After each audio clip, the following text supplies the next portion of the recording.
వెళ్ళిపోదాం మనం. ఓ అవివేకులైన గలతీయులారా, మిమ్మును ఎవడు భ్రమ పెట్టెను? క్వశ్చన్ చేస్తున్నాడు వాళ్ళని. అవివేకులైన చాలా స్ట్రాంగ్ మాట యూజ్ చేశాడు. ఎందుకు అంటే మొత్తం ఫౌండేషన్ కదిలిపోయేలాగా అక్కడ ఉన్నవారు సువార్త సత్యమును విడిచి వేరొక భిన్నమైన సువార్త వైపు వెళ్ళడం మొదలు పెట్టారు. కాబట్టి వాళ్ళని అవివేకులు అనడంలో ఏమాత్రం సందేహించట్లేదు. ఎందుకంటే వాళ్ళు చేసే పని వలన వాళ్ళు ఏం తెచ్చుకుంటున్నారు? కృప నుంచి జారిపోతున్నారు వాళ్ళు, అదనమాట. సో వాళ్ళు పూర్తిగా నాశనానికి పాత్రలు అయిపోతారు. ఎందుకు? ధర్మశాస్త్రం మళ్ళీ నేను ధర్మశాస్త్రం కిందే ఉన్నాను అని డిక్లేర్ చేసుకుంటే ఏమవుతుంది? ధర్మశాస్త్రం నీకు ఎప్పుడు నిత్య మరణం చేస్తుంది.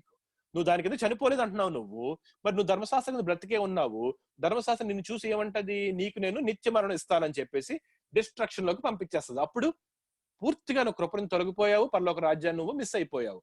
అంటే నువ్వు సువార్తని నమ్మలేదు, అంటే నిజమైన విశ్వాసంలోకి నువ్వు రాలేదు. సో మీరందరూ ఆ విశ్వాసం తెలుసుకుంటూ ఉన్న తరుణంలో మీ కపట సహోదరులు మిమ్మల్ని పక్కకి తొలగించాలని చేసిన ఈ ప్రయత్నానికి మీరు లొంగిపోవద్దు. ఓ అవివేకులైన గలతీయులారా, మిమ్మల్ని ఎవడు భ్రమ పెట్టెను? మిమ్మల్ని అలా మోసం చేసింది ఎవడు అంటే వాళ్ళ గురించి చెప్తున్నాడు అన్నమాట. నేను వచ్చి మీకు ఏం చెప్పాను? నేను సిలువ వేయబడిన వాడైనట్టుగా యేసుక్రీస్తు మీ కనుల ఎదుట ప్రదర్శింపబడెను కదా. నేను చెప్పలేదా మీకు? ఎగ్జాక్ట్ గా యేసు ప్రభు ఎలా వచ్చి ఎలా చనిపోయారో, సమాధి చేయబడి పునరుద్ధానుడై మరి తిరిగి లేచి పరలోక రాజ్యానికి తండ్రి దగ్గరికి వెళ్ళిపోయారన్న విషయం ఎంత క్లియర్ గా మీకు చెప్పినప్పుడు, మీరు ఈ భిన్నమైన సువార్త తట్టుగా, అంటే మళ్ళీ నేను ధర్మశాస్త్రం విధిలో చనిపోలేదు, యేసయ్య మరణము మాకు అప్లై కాదు అన్న ఇటువంటి కన్ఫ్యూజ్డ్ స్టేట్ కి మీరు ఎందుకు వెళ్ళిపోయారు? యేసు ప్రభు సిలువ వేయబడ్డారన్న విషయం మీకు తెలీదా? సిలువ ఎందుకు వేయబడ్డారో మీకు తెలీదా? నేను చెప్పాను కదా, మీ పాపముల నిమిత్తం ఆ సువార్త గుర్తు చేస్తున్నాడు. మనం కొరింథీయుల్లో చదువుకున్న సువార్త ఏంటది? లేఖనముల ప్రకారము యేసుక్రీస్తు మన పాపముల నిమిత్తము మరణించి సమాధి చేయబడి మూడవ దిన తిరిగి లేపబడెను. అది సువార్త. ఆ విషయము మీరు నోటితో యేసుక్రీస్తు ప్రభు అని ఒప్పుకొని, యేసుక్రీస్తును తండ్రి మృతులలో నుండి లేపెనని మీరు హృదయంలో విశ్వసించిన ఎడల మీరు రక్షించబడుదురు. నాశనం నుంచి రక్షించబడి నిత్య జీవమునకు మీరు తీసుకొనబోబడుదురు. ఇది కదా సంపూర్ణమైన సువార్త. నేను మీకు బోధించినప్పుడు యేసుక్రీస్తు మరణాన్ని మీకు తెలియజేశాను కదా. సిలువ వేయబడిన వాడనట్టుగా యేసుక్రీస్తు మీ కన్నుల ఎదుట ప్రదర్శింపబడెను కదా. ఇది మాత్రమే మీ వలన తెలుసుకొని కోరుచున్నాను. ధర్మశాస్త్ర సంబంధ క్రియల వలన ఆత్మను పొందితిరా, లేక విశ్వాసముతో వినుట వలన పొందితిరా? నేను వచ్చినప్పుడు మీ దగ్గర ఎప్పుడన్నా ధర్మశాస్త్రం గురించి ఎప్పుడైనా చెప్పానా? నేను అసలు ఏ విషయం చెప్పకుండా యేసుక్రీస్తు విశ్వాసం మీకు ప్రకటించినప్పుడు మీలో అనేకులు విశ్వసించి పరిశుద్ధాత్మ దేవుని పొందుకోలేదా మీరు? అది జ్ఞాపకం చేస్తున్నాడు. మీరు ఇంత అవివేకులు అయితిరా, మొదట ఆత్మానుసారంగా ఆరంభించి ఇప్పుడు శరీరానుసారంగా పరిపూర్ణులగుదురా? మీరు ఆత్మను పొందుకుని విశ్వాసము ద్వారా ఇప్పుడు ఎవరో చెప్పారని చెప్పి కష్టపడి పని చేయడం ఎందుకు మొదలు పెట్టారు? మీరు మళ్ళీ సున్నతి వైపు వెళ్ళాలి, మళ్ళీ మేమంతా కూడా ధర్మశాస్త్రంలో ప్రతిదీ లెక్క పెట్టుకుని చేస్తేనే పరలోక రాజ్యం వస్తుంది అన్నటువంటి అబద్ధపు సువార్త వైపు మీరు ఎందుకు ఇప్పుడు తిరిగి వెళ్తున్నారు? మొదట ఆత్మానుసారంగా ఆరంభించి ఇప్పుడు శరీరానుసారంగా పరిపూర్ణులగుదురా? ఆ పరిపూర్ణం అంటే పరలోక రాజ్యం చేరుకోవడం అంటే పర్ఫెక్షన్ అనే మాట ఇంగ్లీష్ లో రాయబడుతుంది, పరిపూర్ణత అనే మాట తెలుగులో రాయబడుతుంది. ఆ రెండిటికి అర్థం ఏంటంటే పరలోక రాజ్యం చేరుకోవడము. అది రక్షణకి సంబంధించిన పదం, అది పరిపూర్ణత. సో మీరు ఆత్మానుసారంగా మొదలుపెట్టి మళ్ళీ ఎవరో చెప్పారని చెప్పి ఇప్పుడు కష్టపడి పనులు చేసి దేవుడి దగ్గరికి వెళ్ళి, ప్రభువా మేము ఇన్ని పనులు చేశాము, మేము పరలోకాన్ని అర్హులము, మమ్మల్ని తీసుకెళ్ళు అని డిమాండ్ చేస్తారా మీరు దేవుణ్ణి? మీరు ఎలా వచ్చారు దేవుడి దగ్గరికి? కంప్లీట్ గా పాపలోని ఒప్పుకుని మీరు రక్షణ పొంది ఆత్మను పొందుకున్నప్పుడు మీరు ఎలా మార్చి స్టేట్మెంట్లు ఇవ్వగలరు మీరు ఇప్పుడు? ఎందుకంటే మీరు ఎప్పుడైతే మీరు శరీరానుసారంగా పరిపూర్ణులగుదురు అంటే శరీరానుసారంగా పరలోక రాజ్యానికి వెళ్ళగలను అన్న స్టేట్మెంట్ ఇస్తారో, మీరు ఏమంటున్నారు? మీరు దేవుణ్ణే డిమాండ్ చేసే పరిస్థితికి వచ్చేసారు మీరు. అంటే అక్కడి నుంచుని దేవుని ఎదుట చనిపోయిన తర్వాత, మేము మిమ్మల్ని నమ్మిన తర్వాత ఇన్ని మంచి పనులు చేశాము, పరిశుద్ధంగా జీవించాము, మాకు ఎంట్రీ మా శక్తి వలన మేము తెచ్చుకున్నాం, మీరు అర్జెంట్ గా వెళ్ళి మీరు డోర్లు ఓపెన్ చేయండి పరలోకాన్ని అన్నటువంటి ఒక అబద్ధమైన, ఒక అసహ్యమైన పరిస్థితికి వాళ్ళందరూ వెళ్ళిపోతున్నారు. అంటే దేవుణ్ణే డిమాండ్ చేసే పరిస్థితి. దేవుడు కృప ద్వారా ఉచితముగా ఆయన ప్రేమతో ఇచ్చిన రక్షణని స్వప్రయత్నంతో స్వనీతితో వీళ్ళు పరలోక రాజ్యానికి పరిపూర్ణ అవ్వడానికి ఆయత్తపడుచు అలాగ మారిపోవడం వల్లే ఇంత పెయిన్ తీసుకుని పౌలు ఇవన్నీ కూడా ఎక్స్ప్లెయిన్ చేస్తున్నాడు. వ్యర్థముగానే ఇన్ని కష్టములు అనుభవించిత్రా, అది నిజముగా వ్యర్థమగున, ఆత్మను మీకు అనుగ్రహించి మీలో అద్భుతములు చేయించువాడు ధర్మశాస్త్ర సంబంధ క్రియల వలన చేస్తున్నారు లేక విశ్వాసంతో వినుట వలన చేస్తున్నారు? అదన్నమాట క్వశ్చన్ అక్కడ. మీకు తెలుసు కదా, మీకు అసలు ధర్మశాస్త్రం గురించి నేను ఏం చెప్పలేదు కదా, అసలు మీకు ఎవరికి అసలు ఆ ధర్మశాస్త్రం ఉందన్న విషయం కూడా తెలియదు. మీరందరూ అన్ని జనులు, అది యూదులకు సంబంధించిన ధర్మశాస్త్రం, అది మీకెవ్వరికి మీరు వినలేదు. మీరందరూ కూడా కొన్ని వేల సంవత్సరాల నుంచి విగ్రహారంలో ఉంటుండగా నేను మీ దగ్గరికి వచ్చి యేసుక్రీస్తు సువార్తను బోధించి మీ పాపముల నిమిత్తము ప్రభు చనిపోయినప్పుడు మీరు విశ్వసిస్తే మీకు పరలోక రాజ్యం ఉచితంగా వస్తుందని నేను బోధించినప్పుడు మీరు ఆత్మను పొందుకుని దేవుడు మీ విశ్వాసమును బట్టి మీ దగ్గర అనేక అద్భుతాలు చేసి మీ మధ్యన నేను ముట్టుకున్న కర్చీఫ్ని తీసుకెళ్లి మీరు ఇస్తే మీలో ఉన్న అనేక మంది స్వస్థత పొందిన అనేక ఇన్సిడెంట్లు మీరు చూసారు. ఇవన్నీ ఎలా జరిగినాయి? విశ్వాసం ద్వారా జరిగినాయా, లేకపోతే మీ స్వనీతి ద్వారా, మీ స్వప్రయత్నం, మీరు కష్టపడి చేసిన మంచి పనుల ద్వారా జరిగినాయా? దేవుడు ఎలా చేశారా అంటే ఆ క్వశ్చన్ ఆన్సర్ ఉంది వాళ్ళ దగ్గరే. అది గుర్తు చేస్తున్నాడు అన్నమాట. ఆ క్వశ్చన్ అన్ని క్వశ్చన్ మార్క్స్ ఉంటాయి కానీ ఎక్కడ ఆన్సర్ ఉండదు. అంటే there is an already given right answer. మీ అందరికీ తెలుసు. ఆ రెండోదే కరెక్ట్. అది విశ్వాసంతో వినట వలననే చేయించారు అన్నది రైట్ ఆన్సర్. దీన్నే రెటారిక్ క్వశ్చన్స్ అంటారు అన్నమాట ఇంగ్లీష్ లో. రెటారిక్ క్వశ్చన్స్ అర్థం ఏంటంటే ఆ క్వశ్చన్ కి రెండు ఆన్సర్లు ఉండవు. ఆ క్వశ్చన్ కి ఆబ్వియస్ గా ఒకటే ఆన్సర్ ఉంటది అన్నమాట. నేను క్వశ్చన్ వేశానంటే అవును కదా, విశ్వాసం వల్లనే కదా అని అందరూ ఒప్పుకోవాలన్నమాట, అవతల వాళ్ళు యువతల వాళ్ళు కూడా. అటువంటి క్వశ్చన్స్ అన్ని వేస్తున్నాడు పౌలు వారికి. మీ వ్యర్థముగానే ఇన్ని కష్టములు అనుభవించిత్రా అంటే కాదు అనాలి వాళ్ళు. అది నిజంగా వ్యర్థమగునా అంటే కాదు పౌలు అనాలి. ఆత్మను మీకు అనుగ్రహించి మీలో అద్భుతములు చేయించేవాడు ధర్మశాస్త్ర సంబంధ క్రియల వలన లేక విశ్వాసంతో వింట వలన అనగానే విశ్వాసంతో వింట వలననే పౌలు అని అనాలి వాళ్ళందరూ. అదే మరి రిటారిక్ క్వశ్చన్స్ అడుగుతూ వాళ్ళకి జ్ఞాపకం చేస్తూ తను వాళ్ళ దగ్గరికి వెళ్ళి వాళ్ళకి బోధించిన సువార్తను జ్ఞాపకం చేస్తూ వారు ఏ విధంగా ఆత్మను పొందుకున్నారో, దేవుడు విశ్వాసానికి ఇచ్చిన పెద్ద పీట అంటే అన్నిటికంటే ఇంపార్టెన్స్, దేవుని మహిమ కొరకు ఆయన చేసిన పనికి ఇవ్వాల్సిన విలువని వాళ్ళందరికీ గుర్తు చేస్తూ అది విశ్వాసము ద్వారానే మీరు పరిశుద్ధాత్మను పొందుకున్నారు, మీరు చేసిన పనులన్నీకి సంబంధం లేదా, నేను మీకు చెప్పలేదు వాటి గురించి, ఇప్పుడు ఎవరో వచ్చి చెప్తే మీరు కష్టపడి పనిచేసి మీరు పరలోకాన్ని పొందుకోవాలని అనుకుంటున్నారా అని క్వశ్చన్ చేస్తున్నాడు అని చెప్పి వాళ్ళకి ఇంకా ఎక్స్ప్లెయిన్ చేస్తున్నాడు. ఇప్పుడు ఎందుకంటే వాళ్ళు ఇప్పుడు అంతా విన్నారు, వీళ్ళందరూ వచ్చి చెప్పిన మాట, ధర్మశాస్త్రం గురించి తెలుసుకున్నారు, అవన్నీ చదువుకున్నారు, అన్ని జనులు కూడా అన్ని విషయాలు తెలుస్తున్నాయి ఇప్పుడు. సో వారికి ఆ historical background of the Israel people అంటే ఇజ్రాయెల్ ప్రజల యొక్క పూర్వ చరిత్ర కూడా మొత్తం చెప్పి వాళ్ళకి ఇంకా విషయాలు విపులంగా చెప్పబోతున్నాడు పౌలు. అబ్రహాము దేవుని నమ్మెను, అది అతనికి నీతిగా ఎంచబడెను. మీరు go back to history, Israel అందరూ కూడా తండ్రి అని చెప్పుకునే అబ్రహాము దగ్గరే దేవుడు ఒక మాట చెప్పారు, మీకు చెప్తున్నాను. ఎందుకంటే అన్ని జనులకు అంత క్లియర్ గా తెలియదు. యూదులకి ఈ విషయాలన్నీ రెగ్యులర్ చదువుకుంటారు, వాళ్ళ సమాజ మందిరంలో చదువుకుంటారు, వాళ్ళ రబ్బాయిస్ దగ్గర అంటే టీచర్లు, యూదులైన టీచర్స్ దగ్గర వాళ్ళు నేర్చుకుంటారు. కానీ అన్య జనులకి పూర్తిగా ఈ జ్ఞానం లేదు. అయితే ఎప్పుడైతే ఈ విషయాలన్నీ కూడా వాళ్ళకి చెప్పబడడం జరిగిందో, మీరు ధర్మశాస్త్రాన్ని పాటించాలి, సున్నతి పాటించాలి అని చెప్పినప్పుడు వాళ్ళకి ఆ క్లారిటీ లేనప్పుడు పౌలు ఆ క్లియర్ గా గలతీయులైన ఆ అన్యజనులకి ఎక్స్ప్లెయిన్ చేస్తున్నాడు. మిమ్మల్ని నేను తీసుకువెళ్తాను నేను వెనక్కి. ఆ వెనక్కి వెళ్ళినప్పుడు దేవుడు ఇచ్చిన వాగ్దానములలో ఆ వాగ్దానములు అన్ని కూడా చాలా సిస్టమేటిక్ గా ఇచ్చారు దేవుడు. ఆ ఇచ్చిన వాగ్దానంలో అన్నిటికంటే మొట్టమొదటి వచ్చింది అబ్రహాము దేవునిని నమ్మినప్పుడు దేవుడు ఇచ్చిన ఒక స్టేట్మెంట్ ఉన్నది. అదేంటి అంటే అబ్రహాము దేవుని నమ్మెను, అది అతనికి నీతిగా ఎంచబడెను అన్నమాట వారికి చెప్తున్నాడు. కాబట్టి విశ్వాస సంబంధులే అబ్రహాము కుమారులని మీరు తెలుసుకొనుడి. సో ఈ ఇజ్రాయెల్ ప్రజలు తండ్రి అని చెప్పుకున్న అబ్రహాం నుంచే వచ్చిన ట్రూత్ ఏమిటి అంటే ఎవరైతే విశ్వసిస్తారో వారికే అబ్రహాము తండ్రి. నిజంగా ఫిజికల్ గా ఉన్న వాళ్ళందరికీ శారీరక తండ్రి అవ్వచ్చేమో గాని దేవుని దృష్టిలో అబ్రహాముని బహుజనులకు తండ్రిగా ఎప్పుడు చేశారు అంటే దేవుని దృష్టిలో ఈ విశ్వాసం ఉంది గనుక ఆ విశ్వాసమును బట్టే అబ్రహాము బహుజనులకు తండ్రి అయ్యాడు అన్న విశ్వాస సంబంధులే అబ్రహాము కుమారులని మీరు తెలుసుకొనుడి. ఒక్క సెకండ్, నేను మన పాత స్టడీ పేపర్ మళ్ళీ నేను స్క్రీన్ లో పెడతాను నేను, సో దట్ మనకి ఆ రిఫరెన్స్ ఉంటుంది. రైట్,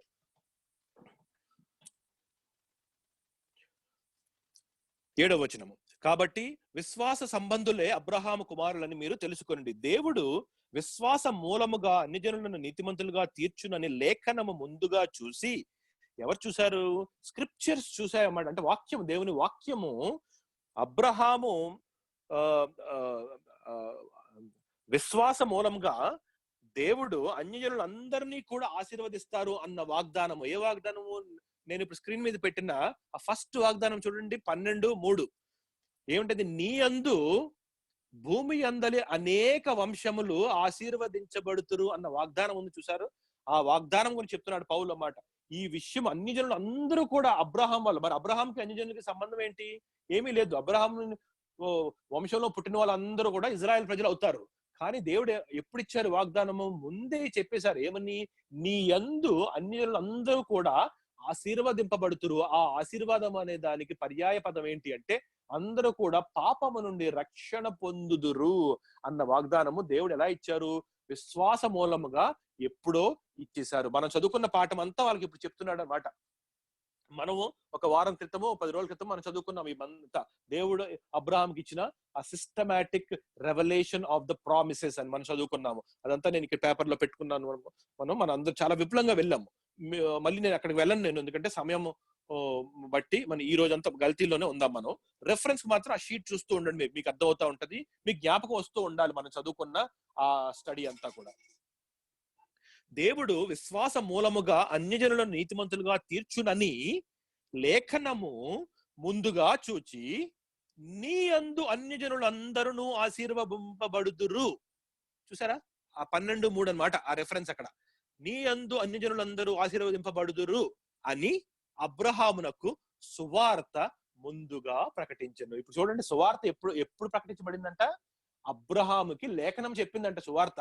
అబ్రహాము, నీకు మంచి వార్త చెప్తున్నాను. ఆ వార్త ఏంటంటే, నీ యందు అంటే నిన్ను ఎంచుకున్నారు కాబట్టి నీలోంచి ఒక సంకల్పం నెరవేర్చుకుని దేవుడు ప్రపంచంలో ఉన్న అన్ని జనులందరినీ కూడా రక్షించబోతున్నారు. సో ఆ 3:16లో ఉన్న నశింపక నిత్యజీవం పొందుతున్న సువార్త అబ్రహామునకు ఎప్పుడో చెప్పబడింది. అది కొన్ని వేల సంవత్సరాల క్రితం అబ్రహాం చెప్పబడింది. ఎవరు చెప్పారు తెలుసా? దేవుని వాక్యం చెప్పింది. ఎందుకు? దేవుని వాక్యం అన్ని తెలుసు. దేవుని వాక్యం అంటే ఎవరు? యేసయ్య. ఆ రక్షణ ఇచ్చిందే యేసయ్య. లేఖనము అంటే దేవుని వాక్యము పాస్ట్, ప్రజెంట్, ఫ్యూచర్ అంతా తెలిసిన లేఖనము అబ్రహాం దగ్గరికి వెళ్ళి, అబ్రహామా, నేను ఈ ఫ్యూచర్ చెప్పేస్తున్నాను, నేనే చేయబోతున్నాను గనుక ఆ ఫ్యూచర్ ఏంటంటే, నీ యందు అన్ని జనులు అందరూ, అంటే నీలో ఉన్న వాళ్ళు అన్ని జనులు అందరూ కూడా ఏమవుతారు? ఆశీర్వదింపబడుతారు. ఆశీర్వదింపబడుతారు అన్న ప్లేస్ లో రక్షణ పొందుదురు. కాబట్టి సువార్త అన్నమాట ఉపయోగించాడు పౌలు ఇక్కడ. నీ యందు అన్ని జనులు అందరూ ఆశీర్వదింపబడుదురు అని అబ్రహామునకు సువార్త ముందుగా ప్రకటించను. ఎవరు ప్రకటించారు? లేఖనము ప్రకటించింది. రైట్. కాబట్టి విశ్వాస సంబంధులే విశ్వాసము గల అబ్రహాముతో కూడా ఆశీర్వదింపబడుదురు. కాబట్టి అబ్రహాము ఎలాగా విశ్వాసము ద్వారా రక్షణ పొందాడో, విశ్వాస సంబంధులే అబ్రహాముతో పాటు రక్షణ పొందుతారు. అది మీనింగ్ ఇక్కడ. ఆశీర్వదింపబడుదురు అంటే రక్షణ పొందుకుంటారు. ఎవరైతే విశ్వాసంలో వస్తారో అందరూ.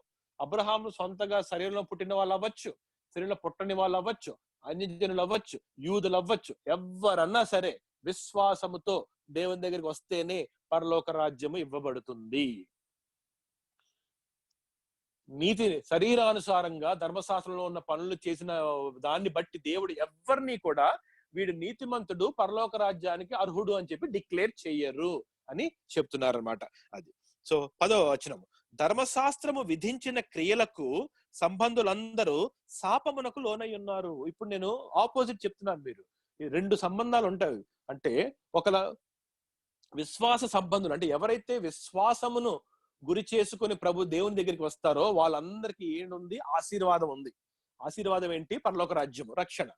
మరి కాదు మేము ధర్మశాస్త్రంలో ఉన్న క్రియల లిస్ట్ అంతా చూసి మేము దాన్ని ట్రై చేస్తాం మేము అంటే, ధర్మశాస్త్రం ఏమంటుందంటే మీరందరూ కూడా శాపానికి లోనవుతారు, మీరు శాపగ్రస్తులు మీరందరూ అని చెప్పి ధర్మశాస్త్రం డిక్లేర్ చేస్తుంది. విశ్వాసం ఏం చెప్తుంది? మీరందరూ కూడా ఆశీర్వాదానికి అర్హులు. ధర్మశాస్త్రం ఏం చెప్తుంది? మీరు నా దగ్గరికి వస్తే మీరందరూ శాపానికి అర్హులు అంటాను నేను. మీరు ఇక్కడికి వస్తారా అక్కడికి వెళ్తారా తేల్చుకోండి. 2 కుదరదు. అయితే అక్కడ ఉండాలి, లేకపోతే ఇక్కడ ఉండాలి. మీరు ధర్మశాస్త్రాన్ని పట్టుకుని ఉంటానంటే మీరందరూ ఒకటే మాట చెప్తాను, ఏమని చెప్తానంటే, మీరు నా లిస్ట్ ఉంది కదా 618 ఆజ్ఞలు, ఈ 618 ఆజ్ఞలు కూడా మీరు పుట్టినప్పటి నుంచి మీరు చనిపోయే వరకు అన్ని కూడా అన్ని రోజులు కన్సిస్టెంట్ గా all the time all the laws మీరు పాటిస్తేనే మీరు నీతిమంతులు. కాబట్టి మీరు పాటించిన నాకో తెలుసు, కాబట్టి మీరు శాపగ్రస్తులని నేను ముందే డిక్లేర్ చేస్తున్నాను. కాబట్టి ఆ మాట చూడండి. ఇప్పుడు 10వ వచనం, ధర్మశాస్త్రము విధించిన క్రియలకు సంబంధులు అందరూ శాపమునకు లోనై ఉన్నారు. ముందు వచనం ఏంటి? విశ్వాస సంబంధులే విశ్వాసము గల అబ్రహాంతో కూడా ఆశీర్వదింపబడుదురు. దానికి ఆపోజిట్ గా ధర్మశాస్త్రము విధించిన క్రియలకు సంబంధులందరూ శాపమునకు లోనై ఉన్నారు. ఎందుకనగా, కారణం చెప్తున్నాడు పౌలు, అండర్లైన్ చేసుకోండి. ఎందుకనగా ఆగి, ధర్మశాస్త్ర గ్రంథమందు రాయబడిన విధులు అన్నియు చేయుటయందు నిలకడగా ఉండని. జాగ్రత్త గమనించండి ఈ మాట. ఇందాక రెండు చెప్పాను నేను. Continuous, all. ఒకటి కంటిన్యూస్ గా చేయాలి, రెండు అన్ని చేయాలి. చూడండి ఆ మాట మళ్ళీ చెప్తున్నాను. ధర్మశాస్త్రం విధించిన క్రియ, ఎందుకనగా అక్కడ నుంచి, ఎందుకనగా ధర్మశాస్త్ర గ్రంథమందు రాయబడిన విధులు అన్నియు, అది అండర్లైన్ చేసుకోండి, అన్నియు అన్నమాట. అంటే ఒకటి ఏంటంటే అన్ని చెయ్యాలి. ఎన్ని ఉన్నాయి? 618 ఆజ్ఞలు ఉన్నాయి.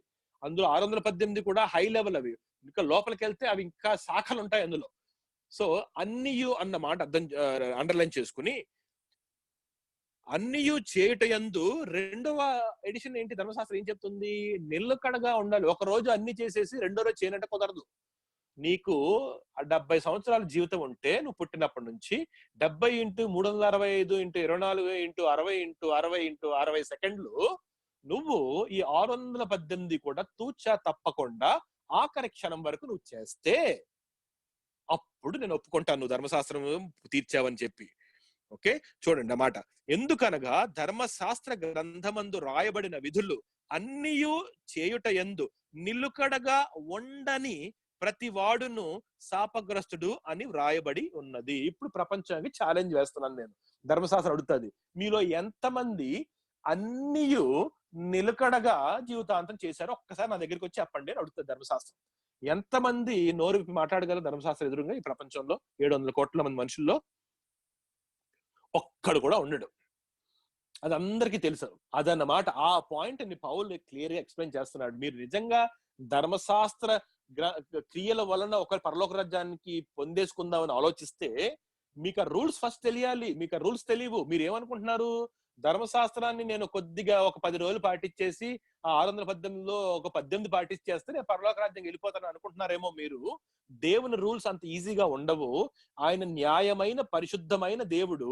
మీలో చిన్న పాపాన్ని కూడా ఆయన అంగీకరించడు. మీకు ధర్మశాస్త్రం ఇచ్చేటప్పుడే ఆయన ఎంత భయంకరుడుగా మీకు కనపడి ఆ ధర్మశాస్త్రం ఇచ్చాడో మీకు తెలుసు కనుక ఇప్పుడు చెప్తున్నాను, ఆ రూల్స్ మీరు ఒక్కసారి జ్ఞాపకం చేసుకోండి. అసలు రూల్స్ ఇవి. ధర్మశాస్త్రం రూల్స్ ఏమిటివి? అన్నియు నిలుకడగా చేయని ప్రతి వాడును శాపగ్రస్తుడు. ఇప్పుడు ఎవరన్నా శాపం లేకుండా ఉన్నారా? రండి నా దగ్గరికి, ధర్మశాస్త్రం అడుగుతుంది. అంత క్లియర్ గా ఎక్స్ప్లెయిన్ చేస్తున్నాడు పౌలు అక్కడ ధర్మశాస్త్రం యొక్క ఆ సెపరేషన్ ని. ఆ ధర్మశాస్త్రంలో చేయని పరిస్థితి మానవులకు, గలతీయులకు, యూదులకు కూడా ఎక్స్ప్లెయిన్ చేస్తారు. ఎందుకంటే వాళ్ళకి తెలియట్లేదు, కన్ఫ్యూజ్ అవుతున్నారు. ధర్మశాస్త్రం అంటే ఈజీ అనుకుంటున్నారు. అది చాలా ఈజీ. మనం మంచి పని చేసేస్తే దేవుడు అలాగా. ఎవరి కోసం ఎవరు దేవుడు? మనకి 10 రోజులు కష్టపడి ఉన్నామండి, మంచిగా పరలోక రాజ్యం అర్హులం కాదా మేము? యేసయ్య మిమ్మల్ని నమ్మాం కదా, మేము నమ్మి కష్టపడి ఎన్ని పరిశుద్ధంగా ఉన్నాం మేము, ఏమి తప్పులు చేయలేదు, పాపం చూడలేదు. నేను ఎంతకాలం ఉన్నావు నువ్వు? కొంత 10 రోజులు ఉన్నాను నేను. పోనీ 100 రోజులు ఉన్నావు, కొన్ని 1000 రోజులు ఉన్నావు. కానీ ధర్మశాస్త్రం చెప్పట్లేదే. నువ్వు ఒకవేళ క్రియల ద్వారానే పరలోక రాజ్యానికి వెళ్ళాలనుకుంటే నువ్వు అన్నియు నిలకడగా, ఈ 2 మాటలు జాగ్రత్తగా అండర్లైన్ చేసుకోండి గట్టిగా. అన్నియు నిలకడగా. ఎందుకనగా ధర్మశాస్త్ర గ్రంథమందు రాయబడిన విధులు అన్నియు చేయుటయందు నిలుకడగా ఉండని ప్రతి వాడును శాపగ్రస్తుడు అని రాయబడి ఉన్నది. 11వ వచనము, ధర్మశాస్త్రము చేత ఎవడును దేవుని ఎదుట నీతిమంతుడని తీర్చబడిన సంగతి స్పష్టమే. సో నేను ఇప్పుడు ఎక్స్ప్లెయిన్ చేసిన తర్వాత ఇప్పుడు చెప్పండి మీరు, ఎంత క్లియర్ ఇది? ధర్మశాస్త్ర క్రియల వల్ల ఎవ్వరం కూడా ఆ నీతిని పొందుకోలేము. ఎలయనగా నీతిమంతుడు విశ్వాస మూలముగా జీవించును. నీతి అనేది ఎప్పుడు వస్తుంది అంటే, నాకు విశ్వాసం ఉంటే ఆ విశ్వాసమును బట్టి, దేవుడు నాకు ఇచ్చిన శక్తిని బట్టి, దేవుని కృపలో ఆ నీతిలో నేను ఎంటర్ అయ్యి నీతిమంతుడిగా నేను జీవించగలను. అంతేగాని ఆ క్రియల వలన నేను నీతిమంతుడిగా ఎప్పటికీ నేను తీర్చబడను. అది కేవలము విశ్వాసం వలన నేను నీతిమంతుడిని అవుతాను. నీతిమంతుడు విశ్వాస మూలముగా జీవించును. ధర్మశాస్త్రము విశ్వాస సంబంధమైనది కాదు. ధర్మశాస్త్రానికి విశ్వాసానికి లింక్ లేదు. ధర్మశాస్త్రం ఏంటి? న్యాయమైన దేవుని యొక్క కట్టడలు చెబుతుంది. ఎన్నుంటే అన్ని మొత్తం. ఎందుకు? మనిషి పాపములో పడిపోయిన తర్వాత మనిషికి ఏది రైట్ ఏది రాంగ్ అని డాక్యుమెంటెడ్ గా తెలీదు. అంటే ఇప్పుడు ఒకటి ఎదుటి పక్కనింట్లోంచి నా దగ్గరికి వచ్చిందండి. వస్తే నేను తీసుకోవడం తప్పేంటి అని అనేసుకుని నేను తీసేసుకుంటే ఎలాగా? ఒకవేళ నా కాన్షియస్ చెప్తుంది అది అవతలది కదా, నువ్వు తీసుకోకూడదు కదా వాడి సామాను అని చెప్పినా కూడా, అవును తీసుకోకూడదు, అయితే ఉంది తీసుకుంటాను, అది ఏం తప్పే ఉంది, అది అటు నుంచి వచ్చింది కదా, అది అక్కడ ఉంటే వాడికి ఇచ్చేవాడిని. ఆ ఎద్దు నా ఇంట్లో ప్రవేశించింది కదా, నేను తీసుకోవచ్చు కదా. సో అలాగ మనిషి పాప నైజంలో ఉన్నప్పుడు, ఆ క్లారిటీ లేనప్పుడు దేవుడు ఏం చెప్తున్నారంటే, నేను ఒక వస్తువు ఒకనికి అప్పగించినప్పుడు ఆ వస్తువు నీవు దాన్ని ఆశించకూడదు అన్నది నా న్యాయమైన విధి. ఇది పరిశుద్ధత. మీరు పాపములో ఆదాము అవ్వలో పడిపోవడం వల్ల మీకు తెలియక మీ కళ్ళన్నీ మబ్బులు కమ్మేసినాయి. మీకు ఆడింట్లో ఉన్నా నా ఇంట్లో ఉన్నా నేను తీసుకోవచ్చు నువ్వు అనుకుంటున్నావు. నువ్వు నా కట్టడి ఏంటంటే, అది వాడింట్లో ఉన్నా నీ ఇంట్లో ఉన్నా నేను వాడికి ఇచ్చాను గనుక అది నీకు చెందదు, నువ్వు దాన్ని ఆశించకూడదు అన్నది నా న్యాయ విధి. ఇప్పుడు గమనించారా ఆ ధర్మశాస్త్రం ఎందుకు వచ్చిందో? ఆ డిఫరెన్స్ మనిషికి తెలియజేయడానికి వచ్చింది. వీడు చేస్తాడా? వీడు చేయడు, ఎందుకంటే పాపనైజం ఉంది. వీడు ధర్మశాస్త్ర రూల్ తర్వాత చెప్తాను ఆ విషయం. నేను ఇంకా ఎలాబరేట్ గా చెప్తాను. ఒక్క ఎగ్జాంపుల్ చెప్తాను. ఆ రూల్ లేకముందు వీడు ఏం ఆలోచిస్తున్నాడు? ఆ పక్కనింటోడి ఎద్దు నా దగ్గరికి వచ్చింది, తీసుకుంటే పర్లేదు అని ఆలోచించి తీసుకుంటాడు. ఓకే, బానే ఉంది. రూల్ అయితే ఎప్పుడు చూపెట్టామో, దేవుని కట్టడి ఏంటంటే, ఎట్టి పరిస్థితిలో నువ్వు ఎదుటివాడి ఎద్దు నీ ఇంటి దగ్గరికి వస్తే నువ్వు తీసుకోకూడదు అని అనగానే, వీడు ఎద్దు వచ్చే వరకు కూడా వెయిట్ చేయడు. వీడి పాప అనేది ఏం చేస్తుందంటే, అవతలేదు ఎప్పుడు గేటు దాటుతుందా అని అక్కడ గేటు దగ్గర నుంచి చూస్తూ ఉంటాడు. అంటే పాపం ఇంక్రీజ్ అయిపోయింది రూల్ పెట్టిన తర్వాత. ముందేంటి? ఎద్దు వచ్చిన తర్వాతే నేను దాన్ని తీసేసుకుంటాను నేను నా సొంత నిర్ణయం ప్రకారం. కానీ దేవుడు ఏమంటున్నారు? దాన్ని కనీసం ఆశించకూడదు అన్న మాట చెప్తే, వీడు వచ్చే వరకు కూడా చూడకుండా అలా అవతల గేట్ లో చూస్తూ, ఆ ఎద్దు ఎప్పుడు వస్తుంది, ఎప్పుడు నాదైపోద్ది, నాదైపోతే ఎంత బాగుండు, ఇలాంటి ఆలోచనలు వస్తాయి అన్నమాట. అంటే పాపం ఏమైంది? ఫస్ట్ లెవెల్ కి ఇప్పటికి ఇంక్రీజ్ అయిపోయింది. ధర్మశాస్త్రము లేనప్పుడు కంటే ధర్మశాస్త్రం వచ్చిన తర్వాత పాపము ఇంక్రీజ్ అవుతుంది కానీ తగ్గట్లేదు. అది పౌలు చెప్తున్నాడు అన్నమాట. ధర్మశాస్త్రం అనేది ఎందుకు ఇచ్చారు ఇంకా చెప్తాను. ఎగ్జాంపుల్ ఇచ్చాను మీకు, ఇంకా ఎలాబరేట్ గా ముందుకెళ్తున్న కొద్దీ మీకు అర్థమవుతా ఉంటుంది ఇదంతా. రైట్, ఆ ఎగ్జాంపుల్ ఆ మైండ్ లో పెట్టుకోండి.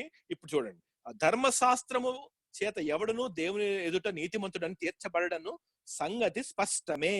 ఏలయనగా నీతిమంతుడు విశ్వాస మూలముగా జీవించును. ధర్మశాస్త్రము విశ్వాస సంబంధమైనది కాదు గాని దాని విధులను ఆచరించువాడు వాటి వలననే జీవించును. ఒకవేళ వాటి విధులనే నేను అనుసరిస్తాను, నాకు విశ్వాసం వద్దు అనుకుంటే, ధర్మశాస్త్రం ఆల్ రైట్, నేనేమి కాదని, నువ్వు విశ్వాసం వైపు వెళ్తావా ఇక్కడికి వస్తావా చూస్ చేసుకో అన్నప్పుడు, ఓకే నేను విశ్వాసం వైపు వెళ్ళను, ధర్మశాస్త్రమా నీ దగ్గరే ఉంటాను అంటే, ఆల్ రైట్, నో ప్రాబ్లం, నువ్వు నా దగ్గరే ఉండొచ్చు. అయితే నువ్వు దాన్ని బట్టే జీవిస్తావు. నీకు విధించాల్సిన శిక్ష నేను, నువ్వు దాన్ని బట్టి నువ్వు ఎలా జీవిస్తావో దాన్ని బట్టి నేను విధిస్తాను. నీకు నా రూల్ ఏంటి తెలుసు కదా, నీకు అన్నీ చేయాలి, నిలకడగా చేయాలి, అలా చేయకపోతే నువ్వు శాపగ్రస్తుడివి. అది నా రూల్, ధర్మశాస్త్రం రూల్ అది. సో నువ్వు ఇటు వస్తున్నావు కదా, ఓకే నువ్వు ఆ రూల్లోనే ఉంటావు నువ్వు. అదన్నమాట ఆ మాటకు అర్థం. ఏమని? ధర్మశాస్త్రము విశ్వాస సంబంధమైనది కాదు గాని, ఆ పక్కన పెట్టేస్తే ఆ నెక్స్ట్ పార్ట్, దాని విధులను ఆచరించువాడు వాటి వలననే జీవించును. వాడి లైఫ్ అంతా కూడా దాని కిందే ఉంటది, వాడు చనిపోయే వరకు కూడా. అంటే ధర్మశాస్త్రం కాన్స్టెంట్ గా చూస్తా ఉంటది అన్నమాట. నీ జీవితం అంతా కూడా నా కనుసన్నల్లో, నా అథారిటీలో నువ్వు జీవించాలంతే. నువ్వు విశ్వాస మూలంగా వెళ్తే నువ్వు దేవుని అథారిటీలోకి వెళ్ళిపోతావు. నువ్వు ఒకవేళ కాదంటే న్యాయశాస్త్రం అంటే లా కింద వచ్చేస్తావు అంతే. నువ్వు నా కిందే ఉంటావు. నువ్వు నీ జీవితం అంతా కూడా నువ్వు అలాగే ధర్మశాస్త్రం ప్రకారమే నువ్వు జీవించాలి, వాటిని బట్టే నువ్వు జీవించాలి. అది ఆ డిఫరెన్స్ చెప్తూ 13వ వచనము, ఆత్మను గూర్చిన వాగ్దానము. ఇప్పుడు ఏమంటున్నాడు పౌలు? ఇదంతా మరి నేను ఎక్స్ప్లెయిన్ చేశాను కదా, మరి అయితే పరిశుద్ధాత్మ దేవుడు మనకి ఇస్తారు అన్న ఒక వాగ్దానం దేవుడు ఇచ్చారు చూసారా. ఆ వాగ్దానం గురించి మీకు చెప్తున్నాను నేను. ఆత్మను గూర్చిన వాగ్దానము విశ్వాసము వలన మనకు లభించున్నట్లు అబ్రహాము పొందిన ఆశీర్వచనము క్రీస్తు యేసు ద్వారా అన్యజనులకు కలుగుటకై క్రీస్తు మన కోసము శాపమై మనలను ధర్మశాస్త్రము యొక్క శాపము నుండి విమోచించెను. సో ధర్మశాస్త్రము ఎప్పుడు కూడా ఈ 618 ఆజ్ఞలను మాట్లాడుతూ అన్నియూ నిలకడగా చేయాలని చెప్పేసి ఎవరు చేయరో మీరు శాపగ్రస్తులను ఒక స్టేట్మెంట్ ఇచ్చింది గమనించారా. కనుక మనకి ఫ్రీగా పరిశుద్ధాత్మని ఇచ్చేసి అబ్రహాముకి ఏ ఆశీర్వాదం ఇచ్చారో ఆ ఆశీర్వాదం, ఆ రక్షణ అనేది మనకి ఇచ్చేయాలని యేసుక్రీస్తు ప్రభు నిర్ణయించుకొని ఆ శాపము ఉన్న ప్లేస్ లో మనందరం ఒక శాపగ్రస్తులుగా కనబడుతున్నాం కదా ధర్మశాస్త్రానికి. మన ప్లేస్ లో మనకి ముందు వచ్చేసి మనల్ని కప్పేసి మనం ధర్మశాస్త్రం కన్నులు కనపడకుండా ఆయన కనపడుతూ మన కోసము శాపం అయిపోయి మనలను శాపం నుంచి బయటికి పంపించారు అన్నమాట. అంటే అర్థం ఏమైంది? ధర్మశాస్త్రం చూస్తుండగా మనం అందరం కనబడుతున్నాము, యేసుప్రభు అడ్డంగా నుంచున్నారు, మనం అందరం యేసుప్రభు వెనకాతలకు వెళ్ళిపోయాము, ధర్మశాస్త్రం యేసుప్రభునే చూస్తుంది. మనందరిని ఏం చేశారు? ఆయన ఎప్పుడైతే ఆ శాపానికి లోనైపోయారో, అంటే శాపం ఫుల్ఫిల్ చేసేసారో, అంటే చనిపోయారో, అప్పుడు మనందరినీ కూడా ధర్మశాస్త్రం కంటికి కనపడకుండా ఆయనలో ఉంచుకుని బయటికి తెచ్చేశారు. దాన్నే విమోచన అంటారన్నమాట. అది. సో ధర్మశాస్త్రం కింద ఉన్న మనల్ని దేవుడు విమోచించారు. ఎలా విమోచించారు? సబ్స్టిట్యూట్ అయ్యి విమోచించారు. మన బదులు నిలబడి విమోచించారు. మనందరి బదులు ఆయన శాపాన్ని తీసుకుని మనల్ని విమోచించారు. ఆ మాట చెప్తున్నాడు పౌలు. 13వ వచనం మళ్ళీ చదువుతున్నాను.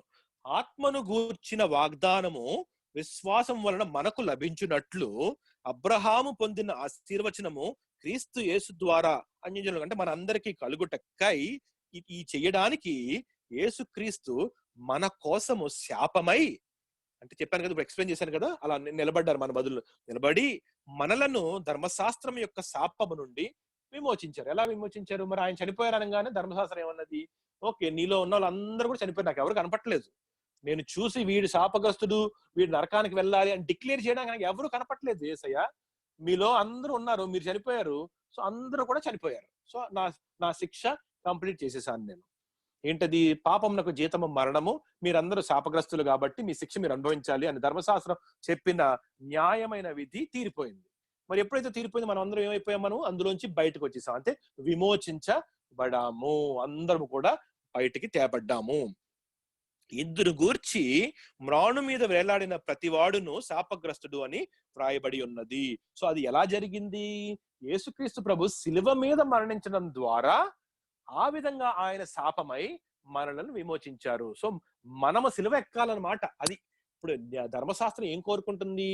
700 కోట్ల మంది ప్రజలుంటే ప్రతి ఒక్కడు కూడా నాకు శిలువ మీద కనపడి మీరు మరణించండి, అప్పుడు మిమ్మల్ని అక్కడి నుంచి అట్టే మిమ్మల్ని నరకాన్ని తోసేసి అప్పుడు నేను ఏం చెప్తాను? నేను న్యాయమైన నా కట్టడను మీ మీద నేను శిక్షా విధిని వినియోగించాను అని ధర్మశాస్త్రం చెప్తుంది. పర్ఫెక్ట్, అందులో ఏం తేడా లేదు.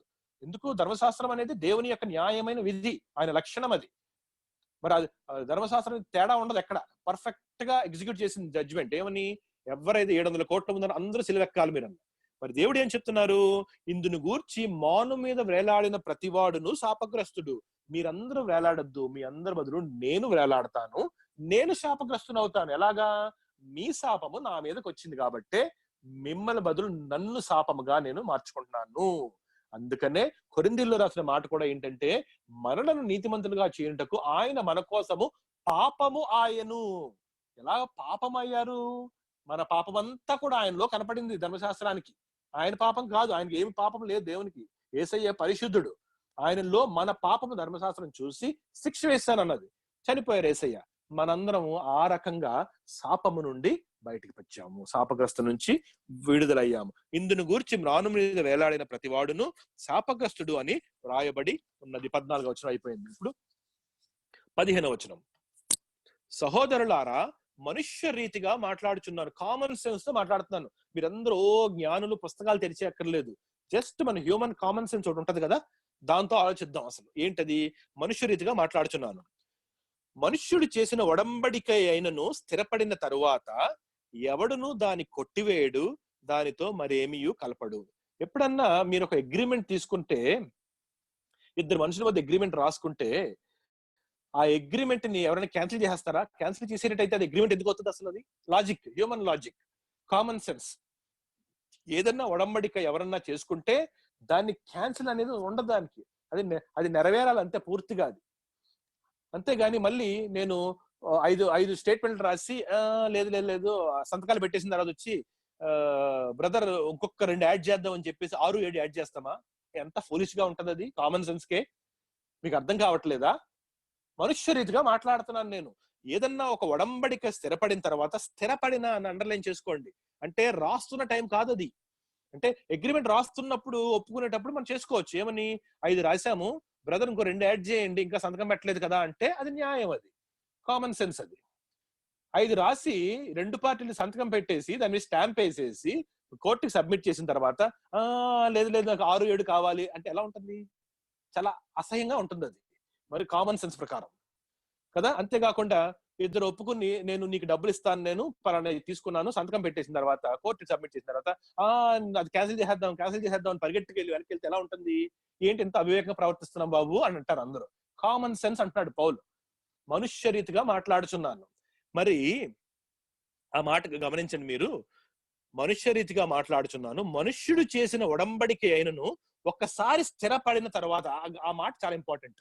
అంటే అయిపోయింది, సంతకాలు అయిపోయినాయి, అగ్రిమెంట్ అయిపోయింది, పడిన తరువాత ఎవడు కూడా దాన్ని కొట్టివేయడానికి, క్యాన్సిల్ చేయడానికి వెళ్ళి ఇంకోటి దానితో మరి ఏమీ కలపడు, దానికి 2, 3 యాడ్ చేయడు. 5 పాయింట్లు ఉంటే దానికి 6, 7 యాడ్ చేయడు, 5ని క్యాన్సిల్ చేయడు. కరెక్ట్ కదా? ఇది జ్ఞాపకం చేసుకోండి అంటున్నాడు పౌలు. ఇప్పుడు 16వ వచనం, అబ్రహామునకును అతని సంతానమునకును వాగ్దానములు చేయబడెను. దేవుడు మన స్క్రీన్ మీద ఉన్న షీట్ చూడండి, అక్కడ 12:3 వచనము, నీ యందు లోకములోని అనేక వంశములు రక్షణ పొందుదురు అన్న ఫస్ట్ వాగ్దానము, ప్లస్ లాస్ట్ వాగ్దానం 22:15-18 వరకు నేను స్క్రీన్ మీద చూపెడుతున్నా. ఆ వాక్ భూలోకములోని హైలైట్ చేసి నేను బాక్స్ లో పెట్టాను. అక్కడ భూలోకములోని జనములన్నీ నీ సంతానము వలన రక్షణ పొందుదురు అని 2 వాగ్దానాలు స్టార్టింగ్ లో ఎండింగ్ లో పెట్టి అబ్రహాం లైఫ్ లో వాగ్దానాల సెట్ లో దేవుడు క్లోజ్ చేసిన ప్రకారము ఆ వాగ్దానాలు ఎవరికి ఇచ్చారు? అబ్రహాము నీ యందు నుంచి వచ్చే నీ సంతానము యందు రక్షణ అనేది వస్తుంది. నువ్వు ఉంటేనే నాకు హ్యూమన్ వెహికల్ కావాలి కాబట్టి నిన్ను ఎంచుకున్నాను. ఆ హ్యూమన్ వెహికల్ ఎవరు అంటే నా ప్రియ కుమారుడు కాబట్టి నా ప్రియ కుమారుని ద్వారా రక్షణ నేను ఇస్తాను అని చెప్పి దేవుడు వాగ్దానము ఇచ్చేశారు ఆల్రెడీ. అంటే ఏమైంది? ఒడంబడిక అంటే అగ్రిమెంట్ సంతకము అయిపోయింది ఆల్రెడీ. అది రాస్తూ ఉండలేదు. నేను ఇంకా కొన్ని రోజుల తర్వాత చెప్తాను మీకు రక్షణ ఎప్పుడు ఎలా ఇస్తానని చెప్పారా దేవుడు అబ్రహాంకి? లేదు. అబ్రహాంతో మాట్లాడినప్పుడే ప్రపంచానికి రక్షణ ఎలా ఇచ్చి పరలోక రాజ్యాన్ని తెచ్చుకుంటాను అనేది స్థిరపరిచేశారు దేవుడు అక్కడ ఆల్రెడీ ఆ వాగ్దానంలో. నీ అందును నీ సంతానమున ఎందును భూజనములందరూ కూడా ఆశీర్వదింపబడుదురు. ఆశీర్వాదం అంటే రక్షణే, ఇంక వేరే మీనింగ్ లేదు అక్కడ ఆశీర్వాదానికి. అబ్రహామునకును అతని సంతానముకును వాగ్దానములు చేయబడ్డ 16వ వచనము, ఆయన అనేకులను గూర్చి అన్నట్టు నీ సంతానములకును అని చెప్పక, ఆ లా అనే వర్డ్ లేదనమాట అని చెప్పక, ఒకని గూర్చి అన్నట్లే నీ సంతానము నకును అనెను. ఆ లకును కాకుండా నకును అని ఎందుకుందంటే ఇట్స్ నాట్ మల్టిపుల్ పీపుల్. అంటే నీలోంచి పుట్టే ఒక 1000 మందికి ద్వారా నేను రక్షణిస్తాను అంటలేదు. నీలోంచి పుట్టే ఒకని ద్వారా రక్షణిస్తాను నేను అన్నారు దేవుడు. అదనమాట నీ సంతానం అంటే. నువ్వు అలాగ మనిషి పుట్టుకుంటా వెళ్తా ఉంటే ఒకానొక సమయం నిర్ణయ కాలమున నీలోంచి వచ్చే ఒక మనిషి ఉంటారు. ఎవరంటే నా ప్రియ కుమారుడు, ఆయన ద్వారానే నేను రక్షణిస్తాను. సో నీకును నీ సంతానమునకును నేను వాగ్దానం చేస్తున్నాను. ఏమని? ప్రపంచాన్ని రక్షిస్తానని. అదనమాట. చూడండి, అబ్రహామునకును అతని సంతానమునకును వాగ్దానములు చేయబడెను. ఆయన అనేకులను గూర్చి అన్నట్టు నీ సంతానములకును అని చెప్పక, ఒకని గూర్చి అన్నట్టే, అంటే 1 పర్సన్ అని చెప్పినట్టే నీ సంతానమునకును అనెను. ఆ సంతానము క్రీస్తే. అది. So what is God referring to? He is about his own begotten son Jesus Christ. అంతేగాని అబ్రహాం యొక్క సంతానములు కాదు. ఈ వాక్యం ఏం చేశారు? దేవుడు స్థిరపరిచేశారు. అంటే నేను నీ ద్వారా, నీలోంచి పుట్టిన నా కుమారుని ద్వారా ప్రపంచం అంతటి నేను రక్షణలోకి నేను తీసుకొస్తాను నేను అన్న వాక్యాన్ని అబ్రహాం దగ్గర దేవుడు స్థిరపరిచేశారు. ఓకే, వాగ్దానము అయిపోయింది, సంతకాల అగ్రిమెంట్ అయిపోయింది. ఇప్పుడు చూడండి, నేను చెప్పినదేమనగా పౌలు అంటున్నాడు, 430 సంవత్సరములైన తర్వాత వచ్చిన ధర్మశాస్త్రము వాగ్దానమును నిరర్ధకము చేయునంతగా పూర్వమందు దేవుని చేత స్థిరపరచబడిన నిబంధనను కొట్టివేయదు. అంటే దేవుని లా కోర్టులో ఈ ఈ అగ్రిమెంట్ అయిపోయి సంతకాలు పెట్టబడి అక్కడ ఆల్రెడీ స్థిరపరచబడి ఉన్న తర్వాత ఒక 430 years తర్వాత దేవుడిచ్చిన న్యాయ విధులు అనే ధర్మశాస్త్రం వచ్చి కుదరదు దేవుడిచ్చిన మాటలు క్యాన్సిల్ అని అనడానికి అవ్వదు. మీరు వెనక్కి వెళ్ళి, ధర్మశాస్త్రం వెనక్కి వెళ్ళి ఆల్రెడీ స్థిరపరచబడిన అగ్రిమెంట్ ని క్యాన్సిల్ చేయడానికి కుదరదు. ఇది మీ కామన్ సెన్స్ ప్రకారం మీకు ఇప్పుడే చెప్పాను నేను. మీరు అగ్రిమెంట్ చేసుకున్నప్పుడు ఒక్కసారి సంతకాలు అయ్యి సబ్మిట్ అయిపోయిన తర్వాత దాన్ని ఎవ్వరు కూడా క్యాన్సిల్ దాన్ని చేయడానికి వీల్లేదు. అంతేకాకుండా దానికి యాడ్ కూడా మీరు చేయలేరు. ఆ కామన్ సెన్స్ ఎక్స్ప్లెయిన్ చేసి ఇక్కడికి వచ్చాడు ఇప్పుడు పౌలు. ఏమని? స్థిరపరచబడిన వాగ్దానం ఆల్రెడీ ఉండగా కొత్తగా టైం అయిన తర్వాత, ముందు నుంచి కూడా లేదు ధర్మశాస్త్రం, 430 సంవత్సరాలు మామూలుగానే బ్రతికారు వాళ్ళందరూ ధర్మశాస్త్రం లేకుండా. అప్పుడు తర్వాత దేవుడు ఆయన హృదయకాలంలో వేరే ఉద్దేశంతో ఇచ్చిన ఈ ధర్మశాస్త్రము వెనక్కి వెళ్ళి అబ్రహాంకి ఇచ్చిన ఆ ఒడంబడికను, ఆ స్థిరపరిచిన వాగ్దానం ఎలా క్యాన్సిల్ చేస్తుంది? How can it? అది క్వశ్చన్ అన్నమాట అక్కడ. నేను చెప్పినది ఏమనగా 430 సంవత్సరముల తర్వాత వచ్చిన ధర్మశాస్త్రము వాగ్దానమును, ముందు ఇచ్చిన వాగ్దానమును నిరర్ధకము చేయనంతగా, అంటే క్యాన్సిల్ చేసేనట్టుగా పూర్వమందు దేవుని చేత స్థిరపరచబడిన, చూడండి, దేవుని చేత స్థిరపరచబడిన అంటే సీల్డ్ అండ్ స్టాంప్డ్ ప్రామిస్. అది ఓపెన్ స్టేట్మెంట్ కాదు. అది అంటే ఓపెన్ బుక్ పెట్టి సంతకాలు చేయకుండా ఎవరన్నా యాడ్ చేయొచ్చు, ఇంకా ఆలోచిద్దాం అని చెప్పలేదు. స్థిరపరిచేసిన వాగ్దానాన్ని వెనక్కి వెళ్ళి ఆ స్థిరపరిచిన నిబంధనను కొట్టివేయదు. ఈ can not cancel that one. అంటే రీప్లేస్మెంట్ కుదరదు. ధర్మశాస్త్రం వచ్చి ధర్మశాస్త్రం వలన ఇప్పుడు పరలోక రాజ్యము నేను ఫస్ట్ ప్లేస్ ప్రయారిటీ తీసుకుంటాను, దేవుడిచ్చిన వాగ్దానం పక్కన పెట్టేద్దాము, దాన్ని క్యాన్సిల్ చేసేద్దాము, మీరందరూ ఈ వాక్యం ప్రకారం జీవించండి, ఈ ధర్మశాస్త్రం ప్రకారం జీవించండి, మీ జీవించిన దాని ప్రకారం మీ పరలోక రాజ్యం వస్తుంది, ఇటువంటిది కుదరదు. అది పౌలు ఎక్స్ప్లెయిన్ చేస్తున్నాడు అక్కడ. ఆ స్వాస్థ్యము, ఏ స్వాస్థ్యము? రక్షణ అనేది అన్నమాట. స్వాస్థ్యం, ఇన్హెరిటెన్స్ అంటారు ఇంగ్లీష్ లో, స్వాస్థ్యం అని తెలుగులో పెట్టబడింది. దాని మీనింగ్ ఏంటంటే ఆ రాబోవు, ఆ రక్షణ అన్నమాట. మనందరూ పరలోక రాజ్యానికి వెళ్ళగలిగే స్థితి, ఆ రక్షణ, ఆ స్వాస్థ్యము ధర్మశాస్త్ర మూలముగా కలిగిన ఎడల ఇక వాగ్దానం మూలముగా కలిగినది కాదు. ఒకవేళ ధర్మశాస్త్రము ప్రయారిటీ తీసుకుని ఫస్ట్ ప్లేస్ తీసేసుకుని నా వల్ల పరలోక రాజ్యానికి వెళ్తారంటే ఏమవుతుంది? ఆ ముందు ఇచ్చిన వాగ్దానం బట్టి ఎవరు కూడా పరలోకానికి వెళ్ళరు, అంటే క్యాన్సిల్ చేస్తుంది. Is it possible? నో అంటాడు. రిటారిక్ క్వశ్చన్ అన్నమాట ఇది. వాగ్దానం మూలముగా కలిగినది కాదు, అది రైట్ కాదు కదా అని చెప్తూ, అయితే అందుకని చెప్తున్నాడు, అయితే దేవుడు అబ్రహామునకు వాగ్దానము వలననే ఆ స్వాస్థ్యమును ఇచ్చారు. ఇది ట్రూత్ అని చెప్తున్నాడు అన్నమాట. ఒకవేళ ధర్మశాస్త్రం అయితే ముందు వాగ్దానం అవసరం లేదు, రెండు కుదరవు, రెండు ఉండవు. అసలు దేవుడు ఒకవేళ ధర్మశాస్త్రమే ఇచ్చి పరలోక రాజ్యాన్ని తెచ్చుకునేటట్టయితే ముందు నా క్రీస్తు ద్వారా మిమ్మల్ని రక్షించుకుంటానని చెప్పి ప్రామిస్ ఎందుకు ఇవ్వాలి? అవసరం ఏంటి దేవునికి? ధర్మశాస్త్రమే ముందే ఇచ్చి ఉండొచ్చు కదా అబ్రహాంకి. కామన్ సెన్స్ అర్థం కావట్లేదా మీకు అక్కడ?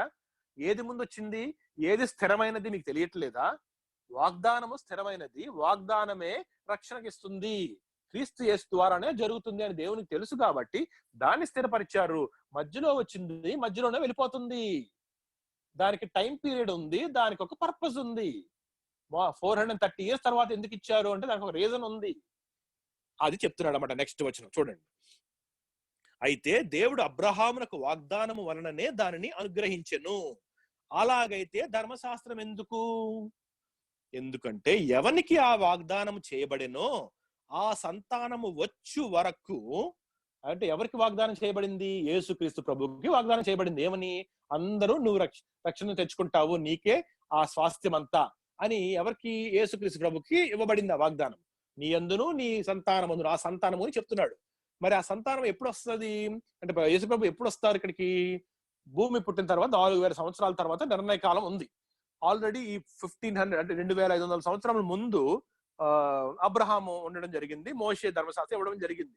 మరి ధర్మశాస్త్రము ఆ 2000 BCలో ఎందుకు ఇవ్వడం జరిగింది అంటే 4000 ఇయర్స్ తర్వాత, అంటే 2000 మన 0 AD అనుకుందాం, అప్పుడు యేసు ప్రభు వచ్చు వరకు అంట. చూడండి, గమనించండి. అలాగైతే ధర్మశాస్త్రం ఎందుకు? ఎవనికి ఆ వాగ్దానము చేయబడినో, అంటే ఆ క్రీస్తుకి ఆ సంతానము, ఆ క్రీస్తు వచ్చు వరకు అది అతిక్రమములను బట్టి దానికి తరువాత ఇవ్వబడింది. దేనికి తరువాత? ఆ వాగ్దానానికి తరువాత యేసు ప్రభు వచ్చు వరకు ఇవ్వబడింది. ఎంత టైం పీరియడ్ ఇచ్చారు దేవుడు దానికి? ధర్మశాస్త్రానికి 2000 సంవత్సరాలు ఇచ్చారు, అంతే. అదొక స్పెసిఫిక్ టైమ్, స్పెసిఫిక్ పర్పస్.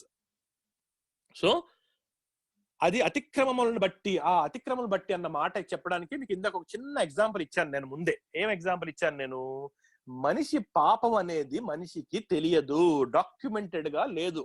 ఎప్పుడు కూడా హ్యూమన్ హిస్టరీలో పాపం అనే కాన్షియన్స్ కి తెలుసు మనిషికి. నేను ఇందాక చెప్పినప్పుడు అవతలోడు ఎద్ది అవతలకి వస్తే నేను తీసుకుంటే ఏమవుతాది అన్న ఒక మాట వాడి మనసులో చివుక్కుమనే ఒక కాన్షియన్స్ ఉంటుంది, కానీ దాన్ని ఈజీగా పక్కన పెట్టేసి ఆ ఎద్దుని తీసుకుని చక్కగా వండుకొని, కూర వండుకొని, బిర్యానీ చేసుకుని తినేస్తాడు.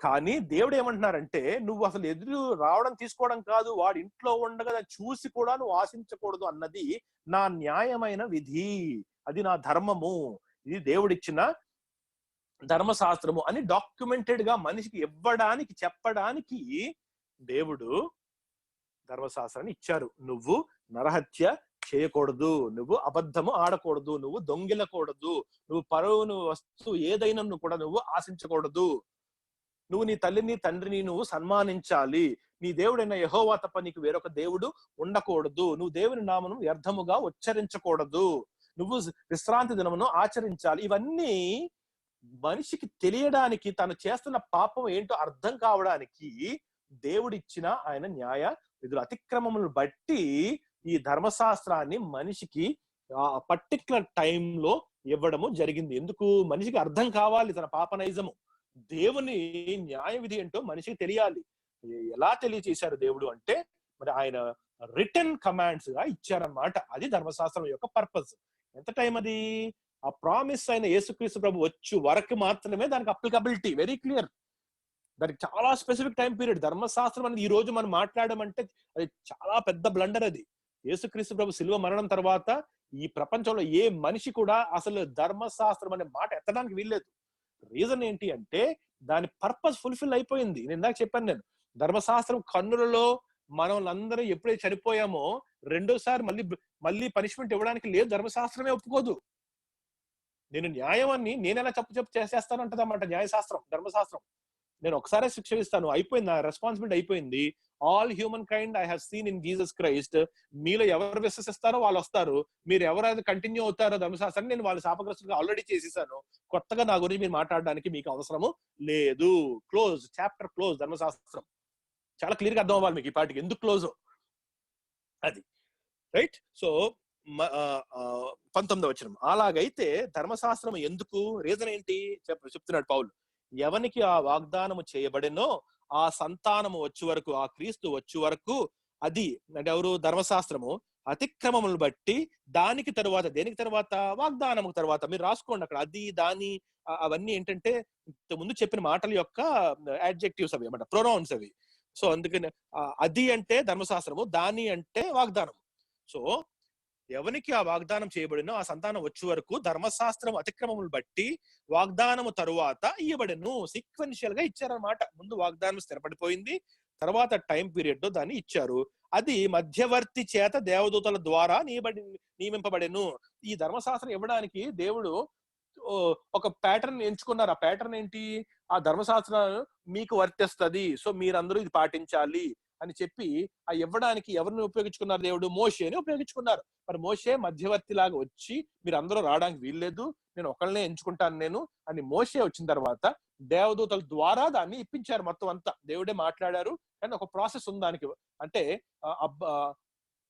దేవుడు మాట్లాడిన తర్వాత అబ్రహాం బ్రెయిన్ లో ఇవన్నీ ఒక్కసారిగా ఉండిపోవడానికి దెర్ ఈస్ ఎ ప్రాసెస్ అన్నమాట. అంటే దేవదూతలు అబ్రహాంకి చెప్పడం వలన అవంతా కూడా రాయడం జరిగింది. ఫస్ట్ ఇన్స్ట్రక్షన్ దేవుడు ఆయన నోటితో ఇచ్చారు 10 ఆజ్ఞలు. ఆ తర్వాత మిగిలినవన్నీ కూడా అబ్రహాంకి డైరెక్ట్ గా చెప్పారు. ఆ 10 ఆజ్ఞలు ప్రపంచం ఇజ్రాయెల్ ప్రజలు అందరికీ వినపడ్డాయి.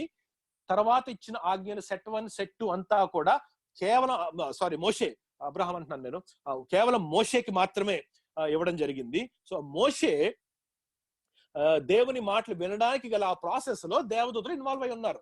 సో ఎవరెవరు ఇన్వాల్వ్ అయి ఉన్నారు?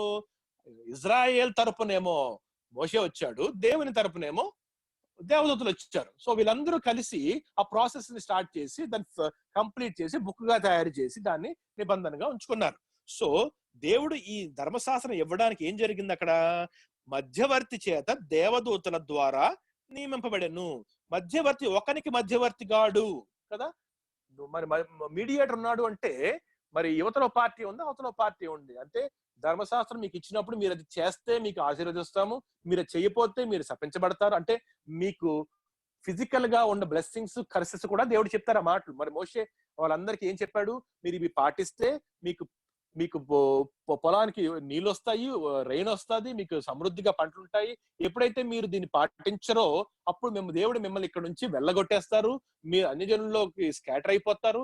ఇవన్నీ కూడా స్పెసిఫిక్ గా చెప్పాడు ఒక అగ్రిమెంట్ లాగా. ఇదంతా ఏంటి? ఒక మధ్యవర్తి ద్వారా ఇద్దరి మధ్యన జరిగిన ఒక ప్రాసెస్ ఇది. అది ధర్మశాస్త్రానికి సంబంధించింది. కానీ దేవుడు ఒక్కడే అని ఎందుకన్నారు అంటే, మరి వాగ్దానం చేసినప్పుడు అవతల వైపు ఎవరున్నారు? ఎవ్వరూ లేరు. ఏ మధ్యవర్తిని తీసుకోలేదు దేవుడు. అక్కడ అబ్రహాముకి ఇచ్చిన వాగ్దానము దేవుడే తనతో తాను నిబంధన చేసుకున్నాడు. అందుకనే అబ్రహాము అడిగినప్పుడు అబ్రహాముని నిద్రపెట్టి నువ్వు రాకు అండ్ ఇంటర్ఫీర్ కాకు, నేనే పాస్ అవుతానని చెప్పేసి ఆ రెండు ఆ జంతువుల్ని సకం చేసిన తర్వాత అటు ఇటు పెట్టిన తర్వాత ఆ మధ్యలోంచి అగ్నిలాగా దేవుడు పాస్ అయ్యి, నీకు సంబంధం లేదు అబ్రహాము, ఈ వాగ్దానము వన్ సైడెడ్, నేను డిసైడ్ చేశాను అంతే, ఇది నీకు సంబంధం లేదు అంతే. దానికి విశ్వాస మూలంగా వచ్చేది వన్ సైడెడ్ అగ్రిమెంట్ అన్నమాట. దానికి మధ్యవర్తి అవసరము లేదు. సో రెండు కంపేర్ చేస్తున్నాడు. మీరు ధర్మశాస్త్రం మీకు ఎలా వచ్చింది? మధ్యవర్తి ద్వారా వచ్చింది. వాగ్దానం ఎలా వచ్చింది? వన్ సైడెడ్ డెసిషన్ అయిన దేవుని, ఒక్కడే అయిన దేవుని ద్వారా వచ్చింది. అది ఆ మాట యొక్క అర్థము.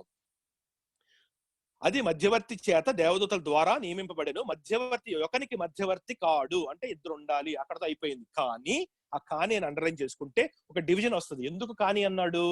అవతల వైపు వాగ్దానం ఉంది, అది గమనించండి. అది ఇచ్చింది ఎవరు? దేవుడు ఒక్కరే కాబట్టి ఎవరిని ఇంటర్ఫీర్ అవ్వనివ్వలేదు. వాగ్దానము సింగిల్ సైడెడ్ డెసిషన్, అంటే ఉచితంగా ఇస్తున్నారు దేవుడు అన్నమాట. నా నుంచి నేను ఏమి చేయలేనని దేవునికి తెలుసు గనుక నా పాపంలో నేను పడిపోయానని ఆ ప్రేమతో ఉచితముగా ఫ్రీగా ప్రామిస్ ఇచ్చారు. నాకు ప్రామిసింగ్ నేను చేస్తానన్నారు, నేను చేస్తానన్నారు. ఆయనే చేశారంతా. యేసయ్య వచ్చి శిలువ మీద నా కొరకు మరణించి నాకు ఉచితంగా ఇచ్చారు. ఆ విశ్వాసం అనేది ఎట్టి పరిస్థితుల్లో అది క్రియ కాదు అది. కాబట్టి నేను ఆయన్ని నమ్మగలిగితే నా సోల్లో, నా ఆత్మలో నాకు ఉచితంగా, నాకు విశ్వాసము ద్వారా కృపచేతనే ఉచితంగా నేను రక్షించబడిపోయాను. అదనమాట ఆ వన్ సైడెడ్ డెసిషన్ కి ఈ డ్యూయల్ సైడెడ్ అగ్రిమెంట్. ఈ డ్యూయల్ సైడ్ అగ్రిమెంట్ ఏంటి? ఫిజికల్ గా వాళ్ళ మార్పులు వస్తూ ఉంటాయి. జాగ్రత్తగా ఉన్నంత కాలం వాళ్ళకి ఫిజికల్ గా అన్ని సమకూరుతాయి. ఎప్పుడైతే వాళ్ళు ఏమాత్రం తప్పుతారో, దేవుని మరిచి విగ్రహారాధన చేస్తారో, దేవుడు చుట్టుపక్కల ఉన్న అనేక మంది ఫిలిస్తీయులను పంపించి, అక్కడ ఉన్న బబులోను రాజును పంపించి, అసీరియా రాజును పంపించి, సైరస్ను పంపించి దేవుడు వాళ్ళని శ్రమ పెడతారు. సో దీనికి రక్షణకి ఏం సంబంధం ఉందా? అసలు లేదు. ఈ ధర్మశాస్త్రం అంతా కూడా వాళ్ళ ఫిజికల్ జర్నీకి సంబంధించినది. వాళ్ళు పాటిస్తే వాళ్ళకి బ్లెస్సింగ్స్ ఉంటాయి, పాటించకపోతే వాళ్ళ ఖర్చులు ఉంటాయి. కానీ వీళ్ళందరిలో కూడా ఎవరికైతే విశ్వాసం ఉంటుందో వాళ్ళకి ఆల్రెడీ వాగ్దానం ద్వారా పరలోక రాజ్యం ఇచ్చే ఆ రక్షణ దేవుడు ముందుగానే నియమించేశారు. అది వేరు, ఇది వేరు. ఇది ఎందుకు ఇచ్చారు? ఫస్ట్ పర్పస్ ఏంటి? మనుషులు వాళ్ళ అతిక్రమములను తెలుసుకోవడానికి అద్దంలా చూపెడుతున్నారు అన్నమాట. అద్దం చూసుకుంటేనే నా ముఖం మీద ఎన్ని కురుపులు ఉన్నాయో అర్థం అవుతుంది. అసలు అర్థమే లేనప్పుడు ప్రపంచంలో మనిషికి తన ముఖం ఎంత కురుపిగా ఉన్నాయో ఎలా అర్థం అవుతుంది? ఏదో చేత పట్టుకుని ఉందేమో అనుకుంటాడు అన్నమాట. అంటే కొద్దిగా అవగాహన ఉంటది. ఎప్పుడైతే అర్థం ముందుకు వచ్చిందో క్లియర్ గా మొహం ఎంత అసహ్యంగా ఉందో అర్థం అవుతుంది కురూపో. అదనమాట ధర్మశాస్త్రం వచ్చిన వెంటనే మనిషి పాపము ఎంత భయంకరమైన పాపమో చూడండి. పాపము ఎంత భయంకరమైన పాపమో అర్థం అవుతుంది. ఇవన్నీ మనం రోమియోలు కింద అర్థం అవుతాయి. ఇవన్నీ ఇంకా క్లియర్ గా ఈ ప్రతి మాట కూడా అక్కడ ఉంటుంది. పాపము ఎంత అతి భయంకరమైనదో ధర్మశాస్త్రంలో అర్థంలో మనం చూసుకుంటే మనకు తెలుస్తుంది. కాబట్టి ఈ అతిక్రమములను బట్టి దేవుడు మనకి ధర్మశాస్త్రం ఇచ్చారు. ఎంతకాలం ఇచ్చారంట? యేసుక్రీస్తు ప్రభువు వచ్చు వరకు మాత్రమే దాని యొక్క టైం పీరియడ్. ఎందుకు రావడమే లేటుగా వచ్చింది, దాన్ని ఇవ్వడమే మోషే వచ్చే వరకు, వాళ్ళందరూ ఐగుప్తులో నుంచి బయటకు వచ్చే వరకు వెయిట్ చేసి ఒక పర్టికులర్ నిర్ణయ కాలమున ఇంట్రడక్షన్ ధర్మశాస్త్రం దేవుడు మనుషులకి ఇచ్చారు. ఎప్పటి వరకు అంట క్లియర్ గా చూసా. పౌలు ఏం చెప్తున్నాడు, ఆ సంతానము వచ్చు వరకు, ఆ వరకు అన్న మాట మీరు గట్టిగా అండర్లైన్ చేసుకోండి. ఎందుకంటే అప్లికబిలిటీ అనేది యేసుక్రీస్తు తర్వాత ధర్మశాస్త్రానికి జీరో. దానికి రీజన్ కూడా మనకు తెలుసు. శాపమయ్యే ధర్మశాస్త్రం కనపడినప్పుడు ఆయన వెనకాతల మనం అందరం కూడా ధర్మశాస్త్ర విషయమై చనిపోయాం గనుక, ఒకసారి చనిపోయిన వాడు ధర్మశాస్త్రం మళ్ళీ కనీసం లిస్ట్ లోనే ఉంచుకోదు గనుక అసలు ధర్మశాస్త్రం అప్లికబిలిటీ అనేది అసలు క్రీస్తు తర్వాత ఈ బిలీవింగ్ జనరేషన్స్ లో ఇప్పటికీ కూడా మనం ఎత్తడానికి కూడా వీల్లేదు. అందుకనే దేవుడు ఎవరైతే ధర్మశాస్త్రం వస్తాం అనుకుంటున్నారో వాళ్ళు ఎవరిని యాక్సెప్ట్ చేయరు. వాళ్ళందరినీ ధర్మశాస్త్ర ప్రకారంగా జీవించి ఆ శాపగ్రస్తులైపోయి వారు నిత్య నరకానికి వెళ్ళిపోతారు. డెస్టినీ అది. అలా ఉన్నారు చాలా మంది ఇజ్రాయెల్ ప్రజలు, అందరూ అలాగే వెతుకుతున్నారు ఈ రోజంతా. సో దాని గురించి చెప్తున్నాడు పౌలు అన్నమాట. ఐ థింక్ చాలా క్లియర్ అవుతుంది ఇప్పుడు మనకి. మధ్యవర్తి ఒకరికి మధ్యవర్తి కాడు గాని దేవుడు ఒక్కడే. సో ఆయన స్థిరపరిచిన ఆ వాగ్దానము, ఆయన సింగిల్ సైడెడ్ డెసిషన్, ఉచితంగా కృప ద్వారా మనకి ఆయనే నిర్ణయించి ఆయనే ఇచ్చేశారు. కాబట్టి దేవుడు ఒక్కడే అని చెప్పి ఆ రెండో సైడ్ చెప్పి క్లారిఫై చేశాడు. 21 ధర్మశాస్త్రము దేవుని వాగ్దానములకు విరోధమైనదా? అట్లా అనరాదు. సో ఏమంటున్నాడు, ధర్మశాస్త్రం వచ్చి మీరు దేవుడు ఒకటి చెప్పారు, నేను ఒకటి చెప్తున్నాను, అది వేరు ఇది వేరు అంటలే ధర్మశాస్త్రము. ధర్మశాస్త్రము కాంప్లిమెంట్ చేస్తుంది దేవుని యొక్క వాగ్దానానికంటే. దేవుడు ఆ వాగ్దానం ఎందుకు ఇచ్చారో మనకు అర్థం చేసుకోవడానికి నేను మీకు ఉపయోగపడతాను మనుషులారా అని వచ్చింది అనమాట ధర్మశాస్త్రం. గమనించండి, దేవుడు తన ధర్మాన్ని, తన న్యాయాన్ని ఎందుకు పంపించారంటే ఆ న్యాయంలో మనం దేవుని యొక్క లక్షణాలను తెలుసుకున్నప్పుడు ఆయన ఇచ్చిన వాగ్దానము ఎంత గొప్పదో, దానికోసం ఎలా వేచి ఉండాలో, ఎవరొస్తున్నారో దాని కొరకు ఎంత కనిపెట్టుకుని ఉండాలో మనకి అర్థం కావడానికి ఆ ధర్మశాస్త్రం మన దగ్గరికి ఉపయోగకరంగా వచ్చిందన్నమాట. దేవునిచ్చిన వాగ్దానానికి హెల్పింగ్ హ్యాండ్ గా అంటే ఎగ్జాక్ట్ చెప్పాలంటే దాన్ని క్లారిఫై చేయడానికి, దానికి సపోర్ట్ చేయడానికి ధర్మశాస్త్రం వచ్చింది. విరోధంగా రావలేదు. అది వేరు ఇది వేరు, నేను క్యాన్సిల్ చేసేస్తానని ధర్మశాస్త్రం అనట్లేదు, మనుషులు అంటున్నారు.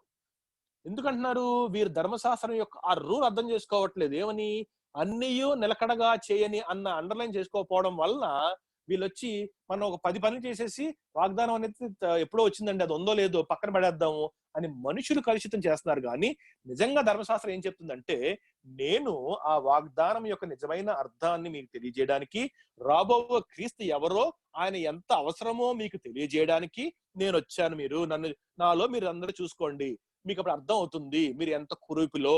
అప్పుడు మీరు ఎవరి దగ్గరికి వెళ్ళాలో మీకు తెలుస్తుంది. పరిగెట్టుకెళ్ళి వెయిట్ చేయండి. ఆయన వచ్చే వరకు మీరందరూ విశ్వాసంతో వెయిట్ చేయండి, మీరు చనిపోతారు. ఆయన వచ్చిన తర్వాత సంపూర్ణమైన విశ్వాసం ప్రపంచంలో వస్తుంది. అన్ని జనులు అందరూ కూడా ఆ విశ్వాసంలో ఆత్మను పొందుకుంటూ ఒక నూతనమైన అధ్యాయాన్ని ఈ ప్రపంచ హిస్టరీలో వాళ్ళు ప్రారంభించబోతున్నారు. ఇవన్నీ కూడా ధర్మశాస్త్రము చెప్పింది. ధర్మశాస్త్రం అంతా కూడా యేసుక్రీస్తు ప్రభుని చెప్పడానికే మనకి దేవుడు ఇచ్చారు. అది విరోధమైనది కాదు. అంత ఈజీ అన్నమాట. అది ఏమీ కన్ఫ్యూజన్ లేదు ఇక్కడ. చాలా స్పష్టంగా దేవుడు చెప్తున్నారు అన్నమాట. అందుకనే కామన్ సెన్స్ ఉపయోగించండి మనం స్టార్ట్ చేశాడు ఈ మొత్తం 15వ వచనంలో. ఎప్పుడైతే కామన్ సెన్స్ తో మనం ఆలోచిస్తామో ఈజీగా అర్థం అవుతుంది మీకు అని చెప్పి పౌలు అవన్నీ చెప్పుకుంటూ ఇప్పుడు ఆ మాట అన్నాడు. ఏమని, ధర్మశాస్త్రం దేవుని వాగ్దానములకు విరోధమైనదా? అట్లా అనరాదు. చాలా ఈజీ ఆన్సర్ కదా. It's no. జీవింపజేయ శక్తి గల ధర్మశాస్త్రం ఇయ్యబడి ఉన్న ఎడల వాస్తవముగా నీతి ధర్మశాస్త్రం వలననే కలుగును. మీరు గమనించండి, నిజంగా ధర్మశాస్త్రంలో పాపాన్ని తీసివేసే శక్తి ఉంటే, అంటే అద్దం చేతికిస్తే ఆ అద్దం ఉన్నంత మాత్రం నాకు ఉన్న కురుపులు పోతాయా చెప్పండి? అద్దంతో ఎవరన్నా కురుపులు పోగొట్టగలిగాడా ఈ ప్రపంచంలో? సింపుల్ అన్నమాట, కామన్ సెన్స్ లాజిక్. మొహం మీద కురుపులు ఉన్నాయి, ఇది మట్టి కాదు. మట్టి అంటే చేతితో చూసుకోవచ్చు కాదు. శరీరం లోపల ఇమిడిపోయిన దెబ్బలు కురుపులు ఉన్నప్పుడు నీకు అద్దం ఇస్తే ఆ అద్దం చూసుకుని అద్దంతో రుద్దేసుకుంటే కురుపులు పోతాయా ఎవరికన్నా? అదనమాట పౌలు చెప్తున్నాడు. ధర్మశాస్త్రం వలన నీతి నిజంగా వస్తే కదా, మళ్ళీ చదువుతాను చూడండి. జీవింపజేయ శక్తి గల ధర్మశాస్త్రం ఇయ్యబడి ఉన్న ఎడల వాస్తవముగా నీతి ధర్మశాస్త్రం వల్లనే వచ్చును. నిజంగా కురుపులను పోగొట్టగలిగితే నేను యేసుప్రభు అక్కర్లేదు, కురుపులన్నీ కూడా తుడిచేసుకుని రిమూవ్ చేసేసుకుని క్లీన్ గా దేవుని దగ్గరికి వెళ్ళి, యేసయ్యా నా దగ్గర ఏమీ లేదు, నన్ను తీసుకోండి అని అడగలను నేను దేవుణ్ణి. కానీ ధర్మశాస్త్రం ఒక్క కురుపును కూడా తీయవేయలేదు. అదనమాట అర్థం. అంటే జీవింపజేయ శక్తి గల లేదన్నమాట ధర్మశాస్త్రం. ఎప్పుడు కూడా ధర్మశాస్త్రం మనల్ని నీకు మరణము అని చెప్తానే ఉంటది ఎప్పుడు. ఎందుకంటే నువ్వు చేయలేవు. ఏం చేయలేవు? 10-20 కాదు, 10-20 రోజులు కాదు. నువ్వు అన్నీ నిలకడగా చేయలేవు కాబట్టి నీకు మరణము, నీకు మరణము, నీకు మరణము. ఆ మరణం అనే మాటే వస్తూనే ఉంటది ఎప్పుడు ధర్మశాస్త్రంలోంచి బట్ నాన్ స్టాప్. సో జీవం లేదు, జీవింపజేయగల శక్తి ధర్మశాస్త్రానికి రూల్ బుక్ లేదు, అద్దానికి లేదు. కాబట్టి ఆ మాట చెప్తున్నాడు పౌలు ఏమని, జీవింపజే శక్తి గల ధర్మశాస్త్రం ఇయ్యబడి ఉన్న, ఒకవేళ అలాంటి శక్తి ఉన్న ధర్మశాస్త్రం ఇయ్యబడితే అప్పుడు ఒప్పుకుంటాను నీతి ధర్మశాస్త్రం వస్తుందని. కానీ ఆ శక్తి లేదు కదా, రెటారిక్ క్వశ్చన్ అన్నమాట. కానీ యేసుక్రీస్తు నందలి విశ్వాస మూలముగా కలిగిన వాగ్దానము విశ్వసించు వారికి అనుగ్రహింపబడునట్లు లేఖనము అందరినీ పాపములో బంధించును. ఆ ధర్మశాస్త్రం వలన మనకు జీవింపజే శక్తి లేదు గనుక దేవుడు ఏమంటున్నారంటే, వాగ్దాన మూలముగా మిమ్మల్ని నేను ఉచితంగా తీసుకెళ్తాను కాబట్టి మీరందరూ ఈ ధర్మశాస్త్రం చూసినప్పుడు మీరు ఎంతటి పాపులో మీకు తెలుస్తూ ఉంటది. అందుకనే లేఖనం మమ్మల్ని అందరినీ కూడా పాపములో బంధించింది. ఎలా బంధించింది? అద్దంలో చూసుకోండి, అర్థం ఇచ్చేసారన్నమాట అది. సో మనం ఏమైపోయాము? లాకప్ అయిపోయాం. ఆ ధర్మశాస్త్రం చూస్తుండగా ధర్మశాస్త్రం ఎప్పుడు కూడా పాపం మరణం, పాపం మరణం, పాపం మరణం, ఈ 2 మాటలే. వేరే మాట ఉండదు ధర్మశాస్త్రం. మరి ఆ మాట వస్తున్న మనం ఏమైపోయాము? లాకప్ అయిపోయాం. ధర్మశాస్త్రం ఉన్నంత కాలం కూడా దాన్ని చూస్తున్నప్పుడల్లా కూడా మనకి గుర్తొచ్చేది ఏంటంటే, అమ్మ బాబోయ్ నేను పాపిస్ట్ వాడిని, నేను పాపిని, నా డెస్టినీ మరణము, నేను పాపిని, నా డెస్టినీ మరణం. అదన్నమాట ఆ మాటకు అర్థం. యేసుక్రీస్తు నందలి విశ్వాస మూలముగా కలిగిన వాగ్దానము విశ్వసించు వారికి అనుగ్రహింపబడునట్లు ఈ టైం పీరియడ్ అంతా లేఖనము అందరినీ, ఎవ్వడు లేదు, అన్యజనుడు లేదు, యూదుడు లేదు, అందరినీ కూడా పాపములో లాకప్ చేసేసింది. మీరందరూ పాపులను డిక్లరేషన్ అన్నమాట అది ధర్మశాస్త్రం వల్ల అది బంధించను. విశ్వాసము వెల్లడి కాక మునుపు 23 విశ్వాసము వెల్లడి కాక మునుపు ఇక ముందుకు బయలుపరచబడబో విశ్వాసం అవలంబింపవలసిన వారముగా చెరలో ఉంచబడినట్లు మనము ధర్మశాస్త్రమునకు లోనైన వారిని. అంటే ధర్మశాస్త్రం యొక్క అథారిటీ కింద ఎందుకున్నాం మనము? త్వరలో ఎప్పుడైతే విశ్వాసం వస్తుందో ఆ విశ్వాసం వచ్చే వరకంట, అంటే విశ్వాసం వెల్లడి కాక మునుపు మన స్థితి ఏంటంటే ఈ ధర్మశాస్త్రం అథారిటీలో ఉండిపోయాం మనం. అంటే ధర్మశాస్త్రం మనల్ని ఎప్పుడు చూస్తుంది? ఎందుకు విశ్వాసం ఇంకా రాలేదు అంటే యేసుక్రీస్తు మరణం రాలేదని అర్థం అన్నమాట. విశ్వాసం రాలేదంటే అర్థం ఏంటి? మరి అబ్రహాం విశ్వసించాడు కదా దేవుణ్ణి. విశ్వాసం అనే కాన్సెప్ట్ ఉంది, కానీ ఆ విశ్వాసము ఈ దేవుడు నీతిగా ఎలా ఎంచారంటే రానున్న కాలంలో తన క్రీస్తు మరణించిన ఆ ఫ్యూచర్ ని అప్లై చేసి అబ్రహాంకి నీతి ఇచ్చారు. మరి రియాలిటీ ఎప్పుడు జరిగింది? యేసుక్రీస్తు నిజంగా వచ్చి ఫిజికల్ గా వచ్చి ఆ పని చేసినప్పుడు అది రియాలిటీ అయింది. కాబట్టి మరి ఆ రియాలిటీ అయినప్పుడే ఆ విశ్వాసం వెల్లడి అయింది అన్నమాట. అంటే యేసుక్రీస్తునందలి విశ్వాసం ద్వారానే రక్షణ పొందురు అన్నది గొప్ప సువార్త ఆ రానున్న కాలంలో వస్తుంది గనుక ఆ కాలము వచ్చు వరకు మనమందరం కూడా ధర్మశాస్త్రం కింద ఉండి ధర్మశాస్త్రం ఏం చెప్తుందో అది నేర్చుకుంటూ, ధర్మశాస్త్రం మీరు రాబోవు క్రీస్తుని వెతకాలి అన్న మాట చెబుతూ ఉండగా మనం నేర్చుకుంటూ ఉండాలంట. అది మనం అంటే ఎవరుంటే వాళ్ళు, మనం లేవు ఆ టైంలో. పౌలు ఉన్నాడు, పౌలు వాళ్ళ ప్రెడిసెస్ ఉన్నాడు, వాళ్ళు ఉన్నారు. వాళ్ళకి మాట ఏమని ఆ 2000 years పీరియడ్ లో ధర్మశాస్త్రం అంతా కూడా రాబోవు క్రీస్తు గురించి చెబుతుందంట. వీళ్ళందరూ ధర్మశాస్త్రం కింద ఉండిపోయారు, లాకప్ అయిపోయారు. మానవులందరూ కూడా బంధించబడి ఉన్నారు. ఇప్పుడు చూడండి, విశ్వాసము వెల్లడి కాక మునుపు ఇక ముందుకు బయలుపరచబడబోవు విశ్వాసము అవలంబింపవలసిన వారముగా చెరలో ఉంచబడినట్లు మనము ధర్మశాస్త్రముకు లోనైన వారు. ఆ లోనైన వారు అర్థం ఏంటంటే ధర్మశాస్త్రం చేస్తున్న వారమని కాదు, ధర్మశాస్త్రం యొక్క అథారిటీ కింద ఎప్పుడు కూడా మీరు పాపులు, మీ మరణానికి మీరు అర్హులు అన్న మాట చెప్పించుకునే విధంగా అందులో ఉండి నేర్చుకుంటూ వచ్చామంట మనం యేసు ప్రభు గురించి. అదనమాట ఆ మాట లోనైన వారిని అంటే. 24 కాబట్టి మనము విశ్వాస మూలమున నీతిమంతులమని తీర్చబడినట్లు క్రీస్తునొద్దకు మనను నడిపించుటకు, గమనించారా? మనం విశ్వాస మూలమున నీతిమంతులని తీర్చబడినట్లు యేసు దగ్గరికి మనం నడిపించడానికి ధర్మశాస్త్రం ఉపయోగపడింది. అది విరుద్ధం కాదు, కాంప్లిమెంట్ చేసిందన్నమాట. వాగ్దానం అక్కడ ఉంది బాబు, మీరు అటు వెళ్ళండి, నా దగ్గర వచ్చి ఆగిపోవద్దు, నా దగ్గరికి వచ్చి ఆగితే మీకు పాపము మరణం అని చెప్పి డిక్లేర్ చేసేసి మేము నరకాన్ని తోసేస్తాను నేను. కాబట్టి మీరు ఆ విశ్వాసము గురించి వెయిట్ చేస్తూ ఉండండి. అదిగో క్రీస్తు వస్తున్నారు, ఆయన దగ్గరికి వెళ్ళండి అని మనల్ని అక్కడ నడిపించడానికి ఏమైందంట? బాల శిక్షకుడు ఆయను. ధర్మశాస్త్రము మనకు బాల శిక్షకుడు ఆయన. అంటే చిన్నపిల్లల్ని పెంచడానికి మనం ఏం నేర్పిస్తాం వాళ్ళకి? అరే బాబు ఆ దిద్దు నువ్వు, ఆ అమ్మహా దిద్దు నువ్వు, ఆ యారాళావ దిద్దు నువ్వు, తర్వాత సెంటెన్స్ నేర్పించు నువ్వు, నేర్చుకో నువ్వు, తర్వాత పూర్తిగా మాటలు నేర్చుకో, తర్వాత పెద్ద పెద్ద పద్యాలు నువ్వు పలుకుతావు నువ్వు. అంటే చిన్నగా స్టార్ట్ చేయకుండా పెద్దగా రాదు ఎవరికి, చిన్న పిల్లలకి. సో బాలశిక్ష, పెద్దవాళ్ళ శిక్ష అంటాం కదా మనం చిన్నప్పటి నుంచి. ఎందుకు ఉపయోగపడుతుంది? స్టెప్ బై స్టెప్ అది ఏంటో నేర్చుకుని అసలు ఆ పూర్తి సమయం వచ్చినప్పుడు అది నిజమైన పూర్తి తెలుగు లాంగ్వేజ్ ఏంటో తెలుసుకోవాలంటే చిన్నప్పటి నుంచి మనం ఒకటి ఒకటి ఒకటి నేర్చుకుంటూ వెళ్ళాలి. సో పరిపూర్ణత యేసయ్య విశ్వాసంలో ఉందన్న విషయం కోసము దేవుడిచ్చిన ధర్మశాస్త్రము మనల్ని యేసు ప్రభు వైపు నడిపిస్తుందంట కొన్ని వేల సంవత్సరాలు. మరి ఎప్పుడైతే ఆ విశ్వాసం వచ్చేసిందో ధర్మశాస్త్రం యొక్క రెస్పాన్సిబిలిటీ అయిపోయింది. ఇదిగో మిమ్మల్ని నేను అప్పగిపేశాను, నా దృష్టిలో మీరు చనిపోవాలి, మీరు చనిపోయారు. క్రీస్తు మీరు క్రీస్తుకు చెందిన వారు, నా ఎడల మరణించి నూతనంగా జీవించి నూతనంగా పుట్టి మీరు క్రీస్తు వారైపోయారు, మీరు పరలోకానికి వెళ్ళిపోండి. ధర్మశాస్త్రం మంచిది. ధర్మశాస్త్రంలో ఉన్న కట్టడలన్నీ దేవుని యొక్క ఆజ్ఞలు.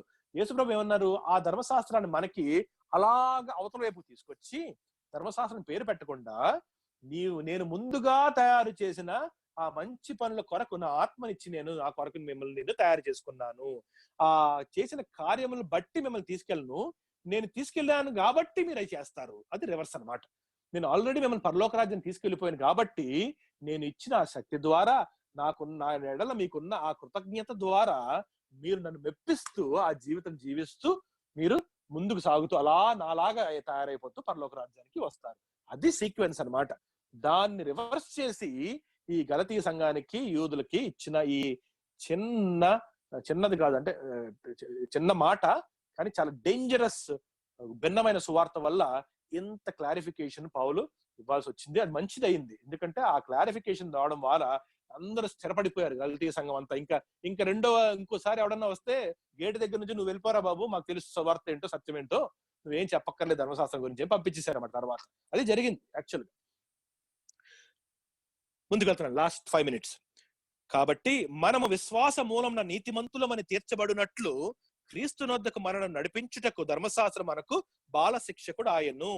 అయితే విశ్వాసి వెల్లడి ఆయను గనుక ఇక బాల శిక్షకుని కింద ఉండము. నేను పద్యాలే మొత్తం ప్రాసతో చదివేస్తున్న టైంలో మళ్ళీ అని చదువుకుంటానా? నేను ఎంత ఫులిష్ అది అంటాడు అన్నమాట పౌలు. నా క్రీస్తు నాకు కనపడిపోయారు, నాకు విశ్వాసం అంటే ఏంటో తెలుసు, నేను పరలోక రాజ్యానికి వెళ్ళిపోయాను, ఆయన ఇచ్చిన మంచి పనులు ఏంటో నాకు తెలుసు, ఆయన దేనికోసం నన్ను పిలుచుకున్నారో, నా పాపం క్షమించి నన్ను ఎంత పరిశుద్ధంగా నన్ను జీవించడానికి నన్ను ఎంచుకున్నారో, ఆ ఆత్మ ఇచ్చి నాకు శక్తి ఇచ్చాను, ఇలా జీవి నాకు తెలుసు. ఇప్పుడు మళ్ళీ నేను ధర్మశాస్త్రము అని నేర్చుకుంటూ దానివల్ల పరలోకానికి వెళ్తానేమో కష్టపడి అన్ని కాన్సెప్ట్లు కూడా మొత్తం నేను ఆల్రెడీ నేర్చుకున్నాను. సో నాకు ధర్మశాస్త్రం యొక్క అవసరము ఇప్పుడు లేదు. ఎందుకు? విశ్వాసం ఆల్రెడీ బయలుపరచబడింది. అయితే విశ్వాసము వెల్లడి ఆయన గనుక ఇక బాల శిక్షకుని క్రింద ఉండము. యేసుక్రీస్తునందు మీరందరూ విశ్వాసము వలన దేవుని కుమారులై ఉన్నారు. మనం ఆల్రెడీ దేవుని యొక్క పిల్లలం అయిపోయాం. మనం no longer enemies, no longer చిన్నపిల్లలం కాదు, మనం యాక్చువల్ గా అడల్ట్ అయిపోయిన పిల్లలం అయిపోయాం. మనం ఇప్పుడు దేవుని కుమారులం అయిపోయాం, అంటే బాలలం కూడా కాదు. మనం క్రీస్తులోనికి బాప్తిసము పొందిన మీరందరూ, అంటే యేసు ప్రభు మరణంలోకి మునిగిన మీరందరూ అన్నమాట. అది ఎవరైనా మనం విశ్వసించినప్పుడు మనం అందరం ఆయన మరణంలో పాలు పంచుకున్నాం కదా, అదనమాట బాప్తిసం. నీళ్ళ బాప్తిసం కాదు, దయచేసి ప్లీజ్ అది తప్పర్థం చేసుకోకండి. అది ఈ బాప్తిసం ఏంటంటే మనము విశ్వాసము ద్వారా ఆయన మరణములో పాలి భాగం పొందడమే క్రీస్తులోనికి బాప్తిసం పొందిన మీరందరూ క్రీస్తును ధరించుకొని. ఎలా ధరించుకున్నాము? నూతన జీవితం వచ్చింది మనకి. మనం అక్కడ మరణించి మన ఓల్డ్ వన్ వదిలేసి, మన ఓల్డ్ లైఫ్ నే వదిలేసి చచ్చిపోయింది. అది మనం క్రీస్తునే ధరించుకున్నాం. క్రీస్తే ఆ నూతన సృష్టిలో నా యందు జీవించుచున్నాడు. క్రీస్తును ధరించుకొని ఉన్నాము. ఇందులో యూదుడని లేదు, గ్రీసు దేశస్థుడని లేదు, దాసుడని లేదు, స్వతంత్రుడని లేదు, పురుషుడని లేదు, స్త్రీ అని లేదు, యేసుక్రీస్తు నందు మీరందరూ ఏకముగా ఉన్నారు. ఆ విశ్వాసం అనేది ఎవ్రీబడి ఈజ్ ఎలిజిబుల్ ఆ విశ్వాసంలోకి రావడానికి. ఇంతకు ముందు ఈ టైం పీరియడ్ లో దేవుడు ఇచ్చినంతా కూడా యేసుక్రీస్తు శిలువ మరణం తర్వాత మొత్తం ఓపెన్ అయిపోయింది. ఇప్పుడు అందరికీ కూడా ఆ కృప ఇచ్చారు. ప్రపంచంలోని 700 కోట్ల మందికి స్త్రీ పురుషుడు భేదం లేదు, యూదుడు గ్రీసు దేశం భేదం లేదు, దాసుడు స్వతంత్రుడు, డబ్బున్నోడు డబ్బు లేనోడు, చదువున్నోడు చదువు ఏమీకి సంబంధం లేదు. మీరందరూ కూడా ఏకముగా క్రీస్తునందు పిల్లలుగా చేయబడి ఉన్నారు. మీరు క్రీస్తు సంబంధులైతే ఆ పక్షమందు అబ్రహాము యొక్క సంతానమై ఉండి వాగ్దాన ప్రకారము వారసులై ఉన్నారు. ఎప్పుడైతే మీరు యేసుక్రీస్తు విశ్వసించారో అప్పుడే మీరు దేవుడిచ్చిన వాగ్దానం నిలబడి ఉన్నట్టు లెక్క. ధర్మశాస్త్రం మధ్యలో వచ్చింది, మధ్యలో వెళ్ళిపోయింది. చాలా క్లియర్. ఇంకా దీంతో నేను ఆపేస్తున్నాను. 8 o'clock అవుతుంది. మీకు ఈ లాస్ట్ మాటలు పెద్ద ఎక్స్ప్లెయిన్ చేయడం కూడా ఏమీ లేదు. చాలా ఈజీగా అర్థం చేసుకునే విషయం. దేవుడు ఈ వాక్యాన్ని మనందరి జీవితంలో ఆశీర్వదించి మనం స్థిరంగా స్వార్థ సత్యంలో నిలబడడానికి ఆయన పరిశుద్ధాత్మ దేవుని ద్వారా మనకు శక్తినిచ్చి మనం అనేక మందికి ఈ వాక్యము బోధించి వారిని సత్యములోనే నడిపించి పరిశుద్ధులుగా దేవుని యందు నడిపించి ఆయనకు మహిమ తెచ్చే విధంగా మనల్ని అందరినీ దేవుడు ఉపయోగించుకోవాలని ప్రార్థిస్తూ ఈ వాక్యాన్ని నేను ముగిస్తున్నాను. ఆమేన్.